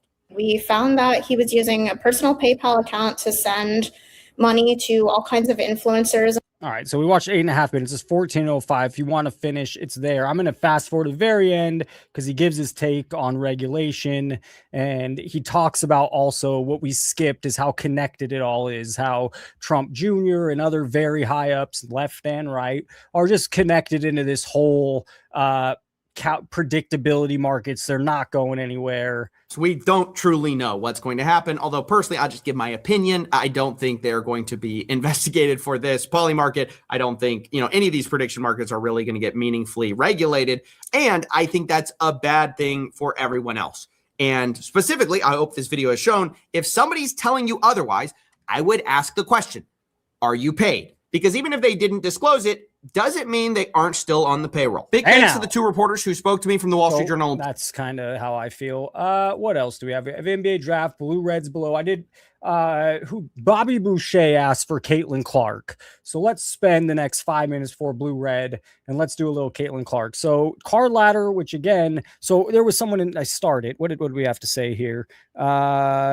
People accuse card ladder. Okay, so Digger, card ladder's been used by people to scam the system. A lot of fake sales established on cards, and then card ladder picks up. So my question would be, are those fake sales? Because a lot of times the sales, I look at them, I've even found time I did it, the sales were cheaper on card ladder, so they didn't add a certain card. But isn't that a problem for any? I'm not trying to. I'm just curious. Wouldn't that be a problem for anyone in their shoes with that kind of company verifying many sales? And I'm not saying you're wrong or right. I just think, isn't that a valid concern for all those companies? The one sale and use it for value. Yeah, and that's something that the consumer and should be standard for everyone. No one should be looking at one comp. And I think anyone that actually does this doesn't just look at one comp. And if someone comes to your table and you're at a show, you should explain to them that, yeah, looking at the last 3 to 5, unless the last 3 to 5 comps are years apart. But if it's a normal card that sells every day or every week or every month, there's plenty of comps. And you should be, as a buyer, you shouldn't just pay attention, or a seller, to the most recent comp. And then Hobby Champs asks, responds back. So there's people on both sides. People accusing card ladder of committing fraud with literal zero evidence is quite something. Don't make assumptions and pretend that's the truth. Chris has come on. He said be speculative. It's always good to ask questions. He said they verify all the sales. I've found where we were checking Griffey, where Market Movers and eBay had a $6,000 sale, and card ladder didn't have that one. Their most recent sale was 5 months ago. So that's the only time I really double checked. But I'd assume that's an issue. The one thing I thought you guys were going to say that I could say, okay, I don't love, is that when you scroll, like if we go to pop count, it's going to tell us, does it tell us or no? Where was that? Yeah, it automatically goes to card ladder value. Now, I think it should just be it's set to last sold. And if people want to switch it to value, because that'd be the one place I'd say, okay, you can make an argument that, the card ladder values are pretty, the formula there is semi off on figuring out value. So fair, but also the buyer, consumer, seller, you should all be smart enough to be if you're not doing your due diligence, which card ladder, in my opinion, allows you to do some, but you got to be smart and know how to use tools. And maybe argument, not everyone is, but you should be checking more than one comp. You should be, and when we had Chris and he was willing to take questions like that. And Digger's not the only one. I had several other viewers really chime in on out of nowhere that and people I respect and I think are pretty smart. So anyways, we have Caitlin Clark. This was not the Caitlin Clark I was looking at. I wanted to just look at her more. The one I think it's the one card that was the one most people know, or Bowman University, and there's just a lot of them. So is it ever? There's quite a bit. It's in a and it's their Iowa jersey, but I remember this being one of the first ones. $100 in a PSA 10. There's over 3,800, and the chart. Okay, that probably not the one you want to buy, but could it creep up with everything else and low? But pop count. What I noticed about her stuff, where card ladder doesn't have to look this way. Only 210 of this one total population of Sports Illustrated for kids. 210 total, not just 6, 7, 8, 9, 10. In a 6, it sold for raw 150. In a 7.5 Beckett, 610. Here we have a 7 that sold for 250, which I just don't understand. A 7.5 and a 7. Obviously, I'll take the 7 at 250 all day over the other one. What I found, just all these prices, let's get rid of this for a second. It's just they always are all over the place. Here's a 3 for 150. Here's a 7 SGC for 750. We're going back to April. Here's April 13th, the 7 that sold for $495. So it sold for $495, and then somehow later the same fucking 7 sold for $750. What are we doing? Who's the dumb buyer? Everyone's speculating. Are they dumb? Maybe they're smart. Maybe they'll keep going up. Maybe I'm the idiot. But why was something a month ago $495, and a month later I feel comfortable spending $750 on it? And I know there's not a ton of them, but it's incredible. Here's what is this one? PSA 5 for 300. I mean, for 300, come on. So anyways, not high pop count. And that's what you'll notice is she doesn't have a ton of rookie cards. I haven't done a total deep dive on Clark before. This is one of the nicer looking ones, in my opinion. The Origins WNBA 2024, Indiana Fever, rookie. I don't know. It's colorful. There's only 96 in total pop count. If I have to go back, is it going to be nice to me? Yeah. So what do they sell for? Well, 225 and an 8 is the most recent sale. So they're not 2,000. They're not 20,000. Do I think it's a crazy, you're not spending stupid money. Now the 10's probably worth a lot more, 250 and a 7. Again, that's the thing. What is this? June 14th, June 22nd. On June 14th, the 7 sold for 256, and then the 8 turned around a week later and only sold for 225. Be smart when you're buying. Don't be this guy. That's the best advice in total. No matter what you're buying, no matter how you're spending, don't be the person that bought the PSA 7 for 250 on June 14th. Be the person that bought the PSA 8 for 225 a week later. I mean, what are we doing here? Buy smart. What else do we have? A $500 PSA 9 of this. But again, there's only 96 of these graded total with PSA. And so there's not a ton. Here's this one's out of 49, the teal. Also, so this one sold for $500. It's out of 49. It's a PSA 9. So this seems like a smart buy compared to the other PSA. Oh, the other PSA 9 was a teal also. All right. Fair enough. So that's that one. Let's cross them off as we go. Here's another one, the Panini Instant Draft Night. Again, this one, again, pop count matters. Thank God logic is proving here. The Bowman University, low price, high pop count. Here we have the Panini Instant W. Thank God I finally see a card or a player or following a little logic here. There's over 5,000 of these in just a 10. And that's why it just doesn't hold the price some of these other cards hold. It sells for $195, and I'd argue it's a decent looking card. Kind of has a classic feel. Sold in upper jersey, good smile. So, but kind of has that Curry feel back. But the reason it's 200 compared to the cards we were just looking at, which are I guess not a ton more, but the pop count on those things in a 9 and 10 they are more, double, triple, and they should be because they're very rare compared to a card that isn't rare. The Kabumi. Petty's favorite, cool looking car. I gotta say, good picture. There's barely any of them. There's only 63 total, but does it warrant a $12,000 price tag? I just don't know. And that's not a world I live in. If you want to go play that world, that's up to you. I can speak more and give better advice and more relatable logic to the other cards I just went over. When you're playing in this world, I mean, I just don't know what to say. What is 101 went for 341,000 in 2025. At least the price here is pretty consistent. In February, the PSA 10 sold for 12.2. In April, it sold for 12.6. But again, that's just not and I like these. I think these are one of the nicer, the explosion color blast, I guess it's called. It's not her best. It doesn't really look like her almost, I guess. $12,000. How many? There's 6 of them in that grade, or total 21, only 21 graded. And pretty card. So again, these things are so volatile. It could go up if she plays well. If she gets forgotten about for a year or two, it could easily go down. But the other cards that are, I just like pop count. So those are a little harder for me to follow, those high ones. Oh, the last one we'll look out, the downtown Caitlin Clark, $3,800. What is how many? 188 total. She has 2 different versions.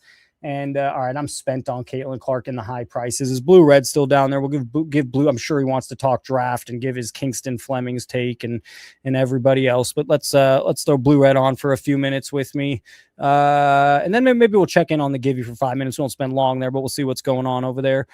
Blue Red, what's on the draft? So I actually have something different to talk about. So. I'm starting to collect these Star Wars cards finally, because I think how are you changing? Do you ever, is this who you are your whole life? Do you you got to stay focused? We got to lock it in here. What does the kids say? What are we doing every week? It's Pokemon this player, that player. It's just who I am, Professor. All right. I can't change it. I can't change it. I can't help it. Anyway, so I'm starting to collect these Star Wars cards, and what I'm thinking about doing is I'm noticing these cards, like the moments from the films, are super cheap. But the problem is when I take a look at the slab market of these cards, they're kind of starting to get more expensive. So what I'm doing is I'm starting to buy more of the cheaper cards, and what I might do is just there's just too many of them. It's over pretty by the 1977. There's not too many of them. All this new stuff is going to keep making it and keep making it and keep making it. Just I'm often wrong on this shit because it doesn't follow logic, but there's so much of it. Yeah, but the difference between this and like sports cards is that the numbered stuff and the colors actually work really well with the cards. JA cards, yeah, that's a good card, by funny card. And I would argue that these cards are slightly better looking than Pokemon cards. Pokemon One Piece is better looking, but not everyone feels the same way. Clue, by the way, Neo nailed it. Clue 3, American League MVP. Clue 4 caught over 1,500 games. We'll do Clue 5 and Clue 6 later. So you're collecting Star Wars. How much money are you talking about? Like buying a whole bunch for 100? Are you talking about buying one card for 500? What exactly are you talking about with the Star Wars? So specifically, I'm just looking for cheap looking nice cards that are like moments from the film, or if it just looks super cool. And I'm not going out and spending like a lot of money as I would with sports cards. Here's your boy Con Knipple, 154th most high paid in the league, but his contract will jump up to 19 million at the end. Blue Red, anything else besides Star Wars? Let's talk a little. Are you able to follow a story like Steve and Bruce, and what's your take? Well, personally, oh shit, I gotta hear this. Oh my god. Please. I think if you're going to pay 500 grand for a card, you should pay 500 grand for a Mickey Mantle card, or like or like 50 mil for like a Honus Wagner card. I'm not going to doubt the card, but I didn't think that's what was going to come out of your mouth. Blue Red, thank you for calling in. Any last things? But anyways. What's for dinner? We don't hate it. We love the dinner question. I don't know why you get defensive. We love it. It's part of the show. What are you eating for dinner? I had tacos. Anyways, my Tyler Shuck rookie card finally came in, and I really like the card. It's an orange ice PSE 9 that I didn't pay $1,000 for. I only paid $100 for it. and I worked my money to get it, and it's gonna Are you sit in planning my on collection. keeping these or moving them? Well, I still haven't figured you out. I have an orange autograph that I'm okay with moving off, but I have an orange PSA 9 ice that I'm just keeping for the But personal what's your style collection. with all this stuff? Do you keep some of it for PC or are you moving everything? Honestly, I'm kind of just looking for like a nice small collection that's not like large. I'm just looking for style. That's what I'm looking for. I'm trying to bring up, I'm searching for a card that I highly recommend, but that's going to be, it's not for money purposes, but I guarantee you it's not. Well, I'm actually curious the price. We'll put it on screen right now. All right, let's over under the price. I'm going to over under the price. I don't know. I assume you'll be able to get one under $100 and maybe I'll buy one even for under $100. Let's put it on the screen. This is because you mentioned him before, and I just think some of your stuff's cockamamie. And a Marshawn Lynch auto rookie, $100 slabbed up, $230. Here's one for $150. Come on now. This is a gold number to 25.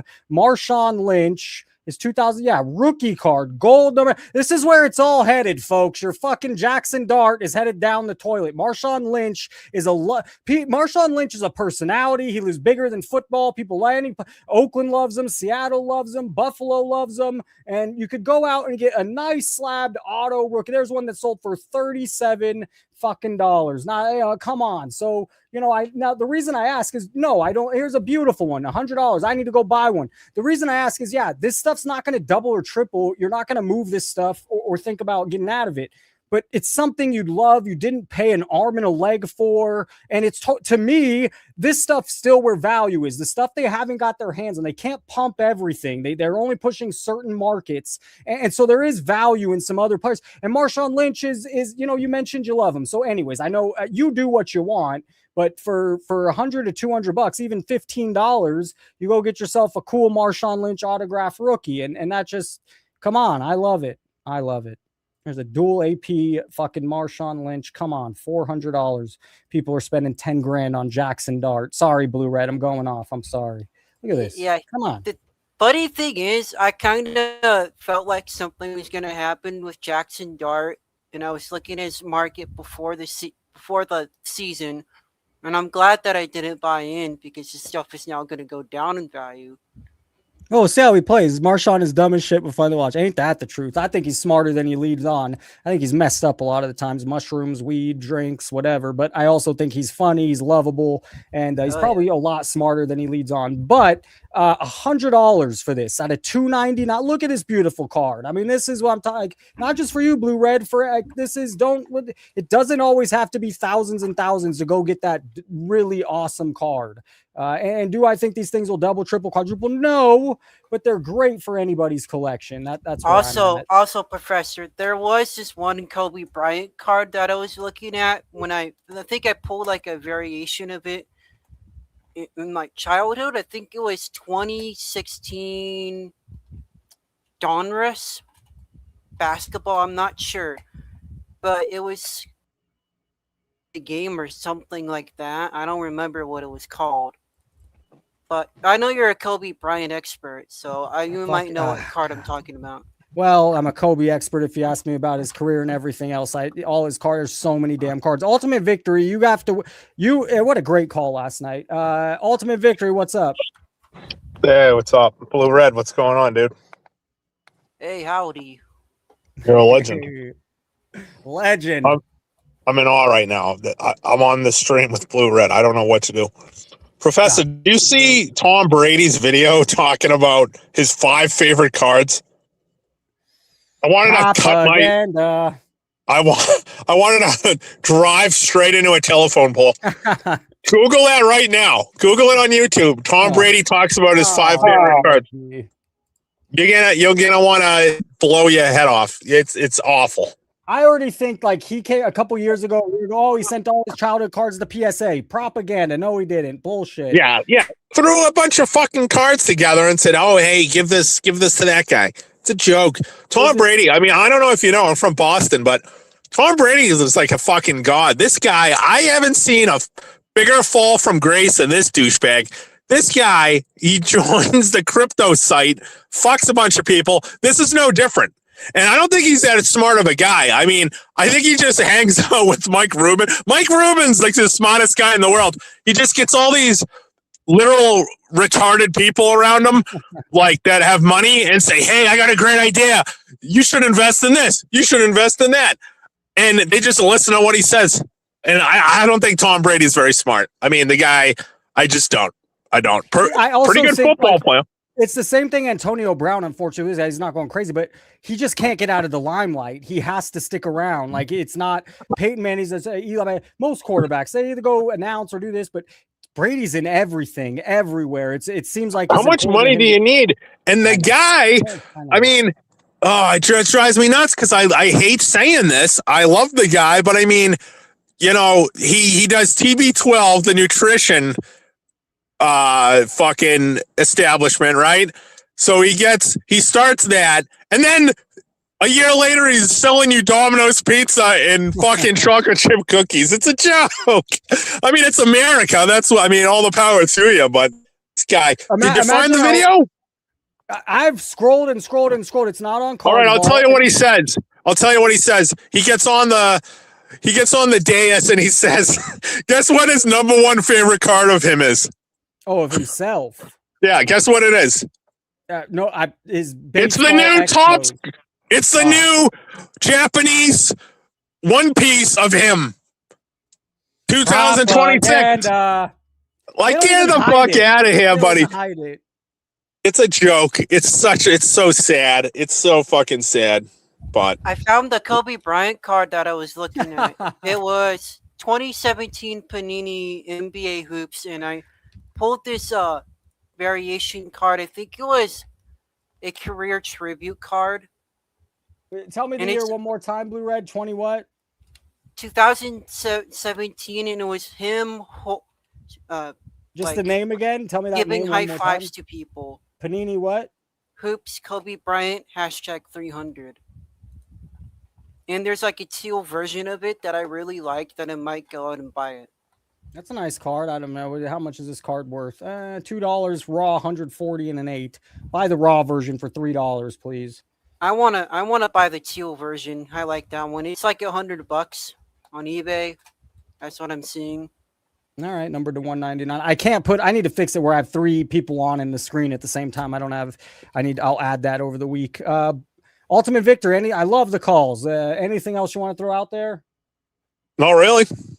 Well, do you have a take? Did I win the thing against Ziggy? I mean, that's pretty tough. I'm not going to beat Ziggy. I've only been calling for a few weeks, but maybe one day. I don't like you putting me up against Ziggy in that bracket. I think that's a hard little bracket to me. I know. I had to give every that's like group putting, I thought had a stronger, a tough. That's like putting Jackson Dart and Tom Brady next to each other. You have 31%, Ziggy at 50, so that's pretty. God, pretty solid. Getting pounded. Ziggy's pounding the fuck out of me. 32 votes. So yeah, all right. Well, no, your calls have been great. I love when you call in. Oh well, I love you too, buddy. All right, bro. Have a great night. Bye. Blue Red. Anything else? Or I'm gonna jump. We're gonna apparently some other huge Kobe Bryant Topps card popped up. I was thinking, what about his Panini stuff, bro? What are we doing? We should be going after the Panini stuff. Buy the fucking $2.99 one and be happy you have the card. It's a beautiful looking card. We need to spend $100 on this card for. Actually, I just like the Team Mojo more. That's just my type of thing. 3,000. And plus those Teal Mojos. 2017 Panini Jeez, what are we doing, Blue Red? What are we doing? Those cards are quite rare, in my opinion. This is fucking more than some of his rookie cards you can go buy right now. It's 2000. It's a cool looking. Jesus, yeah, I like the card. I love it for $2 raw. I can't say I love it for $100 for a PSA 8. All right, Blue Red. Have a great week. Thank you for calling in. I love it. Yeah, because I remember pulling that card a while back, and I kind of thought about it, and now I bet I have some. Buy another one. You have to go look through every card to see if something like this happened to happen. It's only $2, but graded is a what 140. Oh, this one's out of 199. That's the silver. All right. And I think my favorite LeBron James card is that tribute card from the bubble era. You know that when he was throwing down the dunk. That's my favorite LeBron James card. What about your boy? Didn't he go to the Hawks? Kingston Fleming's Fleming. to the Hawks. What do you think? He doesn't have any cards out, but I've seen some Panini autographs. Well, is so that just a good place? You liked him. Is that a good place for him to land, or you don't like I that? think that is a good place for him to land because I was looking at his highlights and he was blowing by like every single person, and he was doing like his fadeaway was kind of interesting to me. Didn't the Bucks? Yeah, okay. They got a man, and I heard this guy Burries is who the Warriors wanted at 11, but he got taken up. All right, Blue Red. Have a great week, Blue Red. Thanks for calling in. Yep. Hey now, really good show. Really solid show. I want to go check in on their giveaway here at the end. We won't spend long there, but we will check in. And let's finish here. So 38 on my list, Terry McLaurin. We're going through all my rookie card receivers. McLaurin's played 7 seasons, 42 touchdowns. He's a hell of a receiver. I mean, if there was more continuity, consistency, hell of a receiver. T.Y. Hilton. Colts have just produced really good receivers over the years. He played 11 seasons, mainly for the Colts, 1 season for Dallas. So a decade in Indianapolis, 54 touchdowns. And you'll know, players today, the receiving rules have changed. The quarterback rules have changed. There's extra games. So numbers are going to get more, outlandish in years to come. T. Higgins may be underrated, overshadowed by his partner there, but a great receiver. Maybe those 2 at least I'm highlighting as 36, and then 35th we have Des Bryant. Des Bryant caught only 537 balls for 7,500 yards, 77 touchdowns. So he's kind of a touchdown machine, and played nearly a decade. Looks like 8 seasons for the Cowboys. Only played 9 seasons, shorter career. Ended around COVID time. 702-483-7344. We do have a Kenny Effin. Kenny Effin left 2. I'm not sure we'll make it through 2, but let's play his first. Hey, Prof, it's Kenny fucking Powers, brother. Hello, everybody. So another update. I've upgraded from the chicken ranch. I'm now working at the world famous Bunny Ranch. You probably saw it on HBO years ago. Yep, place is still going. A lot of beautiful ladies. Anyways, I've been helping them with their website and building even more of an online presence for them.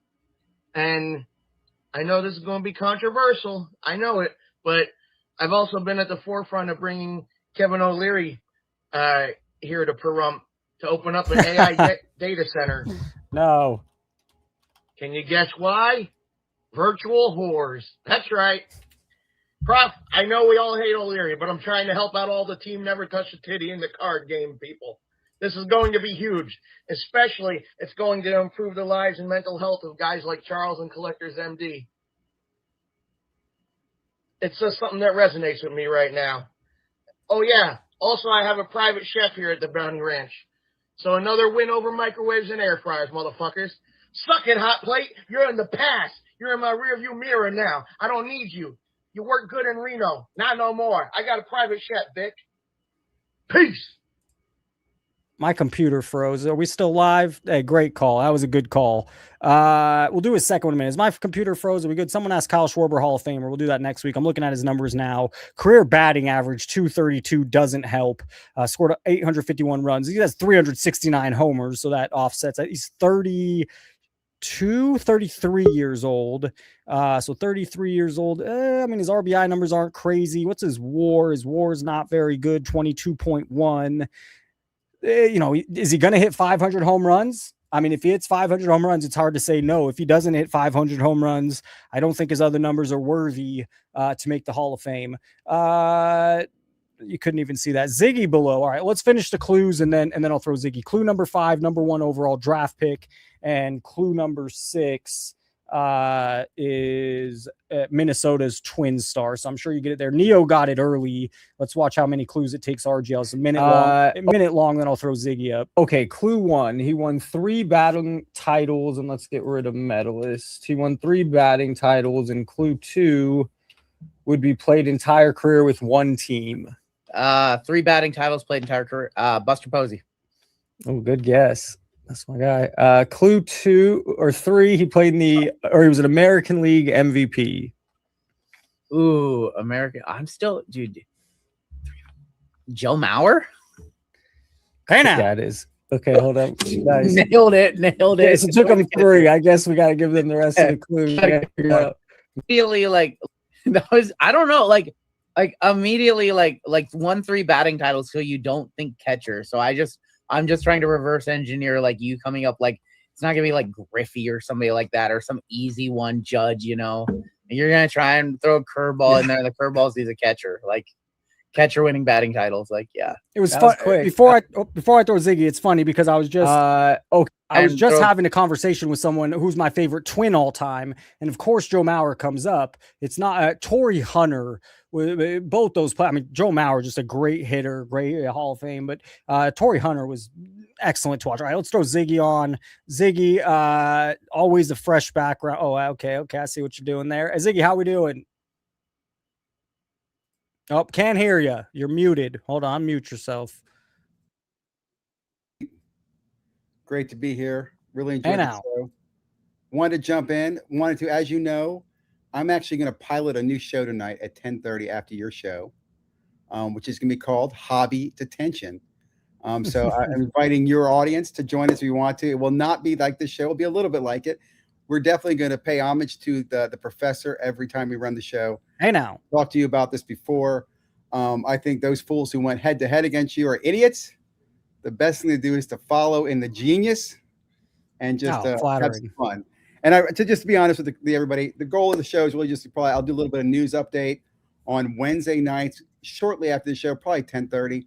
But we will carry over topics. I would love to have people follow in. I really do love what the professor does. Maybe this gives him a chance to sit back, critique, enjoy some content as well. I really appreciate everything you've done, Professor.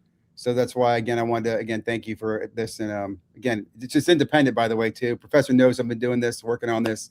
And again, just wanted to say hi to everybody out there. Thanks for the Ziggy, what is this shit? I'm glad you came on to do that, but we need a fired up Ziggy. What is this? Fired this up is not Ziggy. this normal Ziggy. I like that hat, by the way. It's a nice hat. Thank you.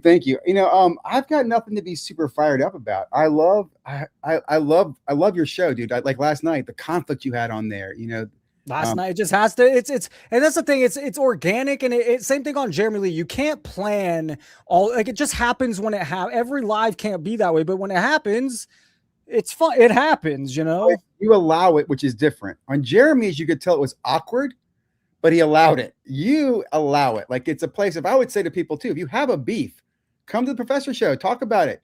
Don't hide. He lets everybody out there, which I think is one of the great things about your show. People come and they know they can talk their opinion and talk their differences. So anyway, other things that I'm looking at that I thought was interesting. Guess what I heard today, dude? I heard the VIP pass at the National is being scalped for like hundreds of dollars. Can you believe that? Do you have what is the VIP get you upstairs in the little room? My understanding, the VIP pass, the big deal is to get you into everything every day an hour early, which is like gold this year because people, I guess, are worried about I don't know, but that's what I heard today. The VIP passes are reselling right now for hundreds of dollars. I think they were $199 right now. And you can still go get a 5-day pass, by the way, for $150. But these VIP passes are going for, hundreds of dollars. You're going there the whole week. Is that right? I get in Thursday. I'll go to the show Thursday. I'll be there all day Friday, all day Saturday. I leave late Saturday night. And my goal is to mingle, but and that would be meet people, of course. I also want to be able to look through the cards. And then also thirdly, I love making the content. It's one of my favorite things, traveling and putting together a piece of content. So it's going to be hard to juggle the three, but that's my, those are my 3 goals. If you have a dinner night available, I'd love to catch you for dinner, take you out for dinner. If you're already booked, let me know. There's lots of events going on. But I do hope to catch up with you and anybody else who's in the community, Professor. Look forward to catching with you while you're out there as well. I'll be out there probably 1-2 of those nights. I don't know when. Normally I go Wednesday, Thursday. I'm hoping to go later in the week. We'll see what happens though. I'm excited more about Fanatics Fest. I think it's going to be interesting this year to see how Panini is impacted at the National. They are a big sponsor in the VIP party and the packs that they have, the Rapper Redemption, like everybody buys product for those Rapper Redemptions. It'll be interesting to see what happens. I'm reading that comment from Petty. Sorry, Ziggy. Think we're going to end here in just like 5 minutes. I was check in on the on those guys. That's what we're gonna. You want to stay on while we do it? Yeah. I'd love to listen. I was going to go over there next and report on it tonight. Yeah, let's see what's going on. So let's go. Michael Ham will support Michael Ham. I go to Flipping Steve too. We'll go. All right. Let's see what's happening. Dead air? Or is that just me? All right. That was dead air. In my video, I don't want a player. I do not want a player. If you answer you a player, can't see you're all wrong, and I the- might disqualify you. No players. This could go on a long time, though. We'll tell you that. Fine. / brand, whatever you want to call it. You can't see all the. You have to be on his, I think, to see the chat. The people. Last year's national. I had recommended Only time I've that ever when you bought a get repack. down to 2 people, have those 2 people dial in, Repack. and see their face and compete. That takes a lot of work. Just add the drop. You could do that. You could have 2 people right now join you for a contest and a heartbeat because you're the professor. So this is an ad. I'm surprised they're from Sports Card. Sponsor of the national giveaway. Hold on. I'm on Flippin' Steve's thing, but they have Sports Card ad share. There's this thing. There's the ad. Yeah. It's not. This should be the question. The visual should be. I'm not hating. I mean, it's great. You guys are giving some away. I'm not trying to hate, but why isn't the question on the board? I don't know, man. Dustin is very good at marketing too. Well, very good, or just persistent. Yeah. For him, it's quantity. It's a script, man. If you're persistent, that makes the script. You get to where you need to be. There's many ways to get there. Oh, this is just thrilling. I'm sorry, guys. It's like those cards that just say Messi, Ronaldo. I will say, Professor, I would love to help co-sponsor. Like I haven't told these guys, I'm part of this contest, right? There's 12 of us who each put $100 into this thing to help sponsor this Send Somebody National. If Flipping Steve were to let this go, I told him I'd take it over. But I do think we could pull it here and do a professor and a guest go to the national next year. Well, I don't want to infringe or step on toes, but eventually it's something to think about if it dies. It's our own contest, even if we didn't, with them or without. You could Fresh Prince. And think about how many people would love to go meet hang out, go to the national, meet professor, right? Or we could sponsor just to get somebody we want to get there, right? A really, deserving guest. Like I'll tell you, one of my favorite all-time collectors. You know who Pepino Man is? I can't. Yes, I do, but vaguely. I'd have to. I do know who that name is. Pepino Man, in my opinion, is the best ultimate collector there is in the hobby. There's no one better than him. He is Jesus to me in the hobby when it comes to collecting. Why I say that? Okay, this guy is a pure high praise. He really is. He's like I put him higher than Mangini. Mangini's Jesus like to me. It's just that Caesar is just a regular guy. He's a groundskeeper for the Dodgers, who collects Dodgers cards, opens packs, retail packs. He pulled a Ohtani to 50, the gold, back in 1918, or I'm sorry, in 2018. The year was out, and he kept it. He just recently got it graded, and he just recently sold it for a good amount of money. And he's trying to get his Grail card, which is as an authentic Mickey Mantle 52 card. And if he gets it, he's going to put it into a binder. Now he'll probably get a slab and keep in the slab, but he is the most pure. If you don't follow this guy, watch him collect. His stories are the funniest. He's a comedian. He'll make you cry. He'll make you laugh. He's the best. He really is. Anybody's watched him, I think you guys can talk about him. You know who Pepino Man is. He'd be a great guest to have on. I'm sure he'd be a good guy who would come on anytime too, Professor. Really, Ziggy, I'm gonna. We'll get. Hey, you just gave a big endorsement for Puma. I'll check him out. I'm gonna let you go. I'm gonna open a couple things I got in the mail. You guys, and good luck with the show tonight. Thank you. Hey, Ziggy. All right, so I'm gonna put it on screen here for a moment. I just spent what 150, 180 bucks to renew it for 6 months. You guys asked, so thank you for sending in stuff. We'll finish this way. Let's go like that. I finally figured it. All right. So this one, I know what's in it. We know what's in. I don't know what's in the other one, but it did make it here from Dave Snyder. Thank you, Dave. It's a John Wooden autograph, business card. And John Wooden, one of the best coaches, period, all time. So that's not going anywhere. That'll stay in the collection. The second one might have a note, a whole type note. Holy no! Can we read this whole? Let's read this. All right, give me a second. Then there's something in there. Professor, who is this from? Travis.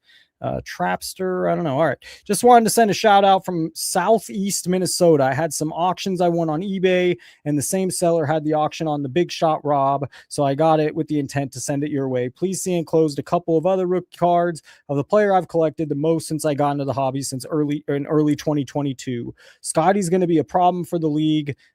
Scotty Barnes, again, how quick do we forget greatness? Okay. And is one of the best young two-way players in the league. My hope is the Raptors will play him more at the point guard heading into the season. Heading into the season and get some more shooting around him. Watch out for Jalen Johnson of the Hawks too. Is this blue red? Is this fucking blue red? No. Travis, Southeast Minnesota. No. In my opinion, funny because I think blue red's name is also that. In my opinion, with the right talent around him, Barnes and Johnson are two of the best players in the 21-22 draft class and are both going to prove to be franchise talent. Keep up the good work with your talent. I just turned 40, so you and I are the same age, and I really enjoy the wide variety that you cover on your channel. Most nights when we get our 3-year-old daughter put to bed, I tune in and listen to your content because it is informative and entertaining. Man, you're gonna make me emotional. I look forward to connecting with our meeting and meeting you someday. Have a great summer and keep up the great work. P.S. Don't listen to the haters. Hey now is how he ended it. Bro, really kind, really nice. Sometimes, Man, it was really cool. What do we have here? So I think I have a few of these cards. Oh, is this a silver though, or no? I don't have a silver. Is that a rookie? Yeah, it is a rookie. Scotty Barnes, rookie silver. I think there's 2 cards in the top loader. I hate all the fucking tape. Sorry, gentlemen. You don't always need the tape. Just put a little team bag around it. I know. All the cat in 2022, and that's just what happened. Everyone went crazy with tape. Oh, it's 2 separate top loaders taped together.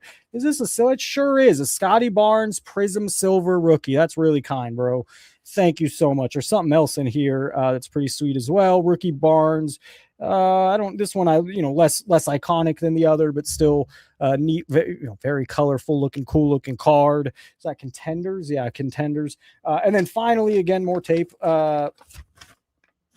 I love it. Hate it. Can't complain, right? Imagine when I get packages taping through it. Sometimes don't you feel like the tape you're just going to ruin the card half the time? Put it in team bags. We're all good. Lessons with the professor. Team bags maybe cost a little more than the blue tape, but come on. Yep. Hey, Professor Sports Cards. There it is. Man, all of a sudden the camera, the lighting picks up cards pretty well. So pretty cool, man. Those will go in the collection, never to leave. Scotty Barnes, silver rookie. Scotty Barnes, contender, cool, like parallel. And then a Robert Horry game worn jersey before it was actually game worn. 97%, 99.9% never game worn. Just like this jersey behind me. Anyways, it was a great show. It was a great 2 nights. Even our boy who ball caught Bark Alex, who's a little critical a couple weeks ago. He's how you do? I'm doing well, Alex. Hope you're doing well. Great couple shows last 2 days. Yesterday turned out to be really well, and today also. Every show has been so. They fly by for me. That's all I could say. They just fly by for me. What else? Geo's burner, Professor. What's your fitted hat? 6.5. You know what? I'm terrible with that. I've always been terrible with that. I don't know my fitted hat size. And then finally, what did we get? Bobby Boucher kicked off yesterday and today with $10. Thank you, sir. I answered your Caitlin Clark. Just can you ask SCV? Oh yeah, I kind of discussed that. As promised, not sticking around, but I owe you. Suck it, Gio. He says, suck a chat. $20 from Gio out of nowhere, and then $100 from our good friend Jamie. Frank, let's end the show. What's up? Is that a down payment on our on the secret mission that you and I talked about? The next content video that you might trip you might take to a prominent. Should I mention that or not mention that? I don't know, man. I don't know. I was flirting with I was flirting with asking chat, hey, if you want to see me make a video to fly to Georgia to Jeff Wilson's shop and do a take, I can't fund the whole thing. I can't be funding all these trips, but there might be a show. I was talking to Frank. He was saying, don't do it, where I ask for a little bit of help funding a trip, a 1-day, 2-day trip out to the Sports Cards HQ so I can make a vlog video and try to be fair and honest about what's going on over there. But anyways, yeah, that was really nice of the guys. The same. And the rumor is it's going in Cleveland, the next Card HQ. So, I mean, there might be an Ohio thing. It might be pretty low cost for you.